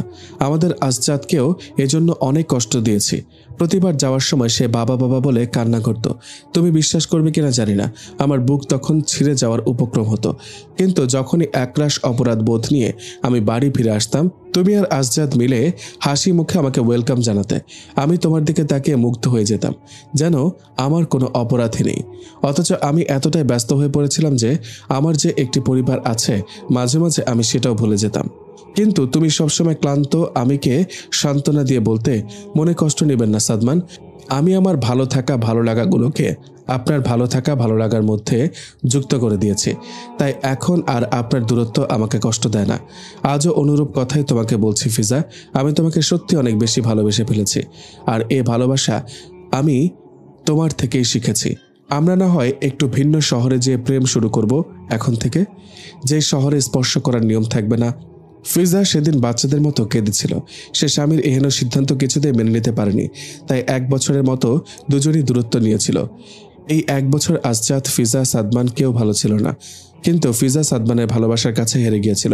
সাদমান এক শীতের সকালে ফিজার সামনে হাঁটু গেড়ে বসে বলেছিল, তোমাকে ছাড়া পুরো 1টা বছর কাটিয়েছি। তুমি ধারণাও করতে পারবে না এই 1 বছরের দিনগুলো আমি কতটা কষ্টে পার করেছি। একটু সংবাদ মাধ্যমে দৃষ্টি দাও। আমাকে নিয়ে একাধিক অহেতুক নিউজ হয়েছে। আমি কাজে অমনোযোগী হয়ে গিয়েছি, আমি মানুষদের ঠকিয়েছি, হ্যান ত্যান ইত্যাদি। আমি খুব ভেঙে পড়েছিলাম ফিজা, আমি সত্যি অমনোযোগী হয়ে গিয়েছিলাম। তোমাকে ছাড়া কাটানো প্রতিটি মুহূর্ত ছিল আমার জন্য যন্ত্রণাদায়ক। আমার তোমাকে ছোঁয়া লাগবে না, শুধু তুমি আমার সাথে থাকবে, পাশে থাকবে। ফিজা সেদিনও কেঁদেছিল, তবে এ কান্না ছিল আনন্দের। এই পৃথিবীতে একজন রয়েছে যে তাকে স্বার্থ ছাড়াই ভালোবাসে। ফিজা সাদমানের মাথা নিজের কোলে রেখে বলেছিল, আর কোনোদিন আপনাকে ছেড়ে যাব না, কথা দিচ্ছি। এখন থেকে আমরা একে অপরের হৃদয়ের সাথে জুড়ে থাকব। আসজাদ বাবা মায়ের এই সিদ্ধান্ত খুব খুশি হয়েছিল, কারণ সে বাবা মায়ের দূরত্ব কিছুতেই মেনে নিতে পারেনি। এসব ভাবতে ভাবতেই ফিজা সাদমানের দিকে তাকালো। বৃদ্ধ সাদমান চেয়ারের সাথে হেলান দিয়ে চোখ বুজে আছে। ফিজা সাদমানের নাম ধরে ডাক দিল। সাদমান ললাটে দুশ্চিন্তার ভাঁজ ফেলে বলল, ঠিক আছো তুমি? হ্যাঁ, আমি একদম ঠিক আছি। বেশি না, ছোট একটি আবদার করব। হ্যাঁ, করো। এক শীতের সকালে কান্না ভেজা চোখে আমার কোলে মাথা রেখে বলেছিলেন, আমি তোমার সাথে থাকতে চাই ফিজা, মনে আছে? হ্যাঁ, কেন থাকবে না? আজও অনুরূপভাবে এই কথাটুকু বলবেন? কিন্তু ফিজা, তুমি তো অসুস্থ। সমস্যা নেই, এই যে দেখুন আমি বসতে পারছি, প্লিজ এই আবদারটুকু রাখুন। ঠিক আছে। সাদমান স্ত্রীর কোলের উপর মাথা রেখে একই কথা বলেছিল। ফিজা সাদমানের চুল স্পর্শ করল। সে তার 2 পায়ে কোনো অনুভূতি খুঁজে পেল না। কিছুক্ষণ পর সাদমান ঘুমিয়ে গেল। ফিজার 2 গাল বেয়ে একাধিক অশ্রু সাদমানের মুখে গড়িয়ে পড়ল। সাদমান এখনো ঘুমে বিভোর। মানুষটাকে ছেড়ে যেতে মোটেও ইচ্ছে হচ্ছে না তার, কিন্তু কিচ্ছু করার নেই। আল্লাহর সিদ্ধান্ত মেনে নিতে সে বাধ্য। ফিজার বুকে ব্যথা শুরু হলো। সে একটু টু শব্দ করল না। সে সাদমানকে জাগাতে চায় না। সাদমানের দিকে একটি শুকনো হাসি দিয়ে কালেমা পড়ে শেষ নিঃশ্বাস ত্যাগ করলো। সাদমান ঘুমন্ত কিছুই টের পেল না। অবশেষে তার ঘুম ভাঙল ফজরের আজানের ধ্বনি শুনে। সাদমান সেদিন বিন্দুমাত্র কাঁদেনি, তার চোখ ছিল নির্শূন্য। তবে বাসায় এসে বাচ্চাদের মতো হাউমাউ করে কেঁদেছিল। দুঃখিত আসজাদ অশ্রু ভেজা চোখ নিয়ে বাবার পিঠে হাত বুলিয়ে দিল। সে এক মুহূর্তের জন্য নিজের চোখকে ছুটি দিচ্ছে না, কিন্তু সে বাবাকে শান্ত করার চেষ্টা করছে। এমনটি সে তার মাকে প্রায় সময় করতে দেখত। ফিজা যত বেশি ক্লান্ত থাকুক না কেন, সে সব সময় নিজের দুঃখ আড়াল করে স্বামীর পাশে এসে দাঁড়াতো। ক্লান্ত স্বামীর পিঠে হাত বুলিয়ে দিত, তাকে ভরসা দিত, উঠে দাঁড়াতে সাহায্য করত। মায়ের দেখানো পন্থা আসজাদ ভুলেনি। ফিজার মৃত্যুতে পুরো বাংলাদেশ কেঁদেছিল। সে যে শুধু লেখালেখিতে নিজেকে সীমাবদ্ধ রেখেছে, বিষয়টি তেমন নয়। সে এসবের পাশাপাশি একাধিক দরিদ্র মানুষের ভরণ পোষণের দায়িত্ব নিয়েছে। ফিজার জানাজার ভিড় ছিল অবাক করার মতো। সাদিয়াও এসেছিল। সাদিয়া কানাডাতে যেয়ে নিজেকে পরিবর্তন করে নিয়েছে। কয়েক বছর যাবৎ সে অসুস্থ ছিল। আল্লাহর ইচ্ছায় সে ধীরে ধীরে সুস্থ হয়ে উঠল এবং রাশেদকে বিয়ে করল। অসংখ্যবার নিজের ভুলের জন্য ফিজা এবং সাদমানের কাছে ক্ষমা চাইল। দুজনেই সাদিয়াকে ক্ষমা করে দিয়েছে। আসজাদ আকাশের দিকে তাকিয়ে বলল, বাবা, গুড়ি গুড়ি বৃষ্টি পড়ছে, চলো এবার বাড়ি ফিরে যাই। তুমি যাও বাবা, আমার যেতে ইচ্ছে করছে না। আসজাদ কদম পিছনে নিয়ে আসলো, অর্থাৎ সে চলে যাওয়ার জন্য উদ্যত হয়েছে, কিন্তু কিছুক্ষণ পর একটি ছাতা নিয়ে পুনরায় ফিরে আসলো। বাবার মাথার উপর ধরল। সাদমান মুচকি এসে বলল, শুধু আমার সেবা করলে চলবে নাকি? এখন তোমাকে বিয়ে শাদী করতে হবে। আপনাদের মতো এত সুন্দর জীবন যদি আমার হতো, সত্যি খুব খুশি হতাম আমি। হবে বাবা, তোমার মা সব সময় তোমার জন্য একটা দোয়া করত। আল্লাহ যেন তোমাকে এমন একজন জীবন সঙ্গিনী দান করেন যে তোমাকে জান্নাতে নিয়ে যেতে সাহায্য করবে, যার পাশে থাকলে তোমার মনে হবে এই পৃথিবীটা হয়তো স্বর্গ। আল্লাহ তোমাকে কবুল করুক। আমিন বাবা। কিছুক্ষণের মধ্যেই পূর্ণ শক্তি নিয়ে বৃষ্টি জমিনে ছুটে আসলো। সাদমান ছেলেকে নিয়ে বাড়ির বারান্দায় এসে দাঁড়ালো। ফিজার কবরটি এখান থেকে দেখা যাচ্ছে। সে এক হাত দিয়ে বৃষ্টি স্পর্শ করলো। ফিজা এই কাজটি প্রায় সময় করত। সাদমানের শুভ্র দাড়িতে অগণিত বৃষ্টির ছাঁট মিশে গেল। সাদমান ফিজার কবরের দিকে পুনশ্চ দৃষ্টি দিয়ে লম্বা শ্বাস নিয়ে মনে মনে বলল, আমাদের গল্পের কখনো ইতি হবে না, কারণ আমিও দ্রুত তোমার কাছে ফিরে আসছি আমার প্রজাপতি। এখানেই শেষ হলো একটি হৃদয় শীতল করা ভালোবাসার গল্প। সব কাজই মনোযোগ দিয়ে করা উচিত, ঠিক তদ্রূপভাবে ভালোবাসাও মনোযোগ দিয়ে করা উচিত, ঠিক সাদমান আর ফিজার মতো।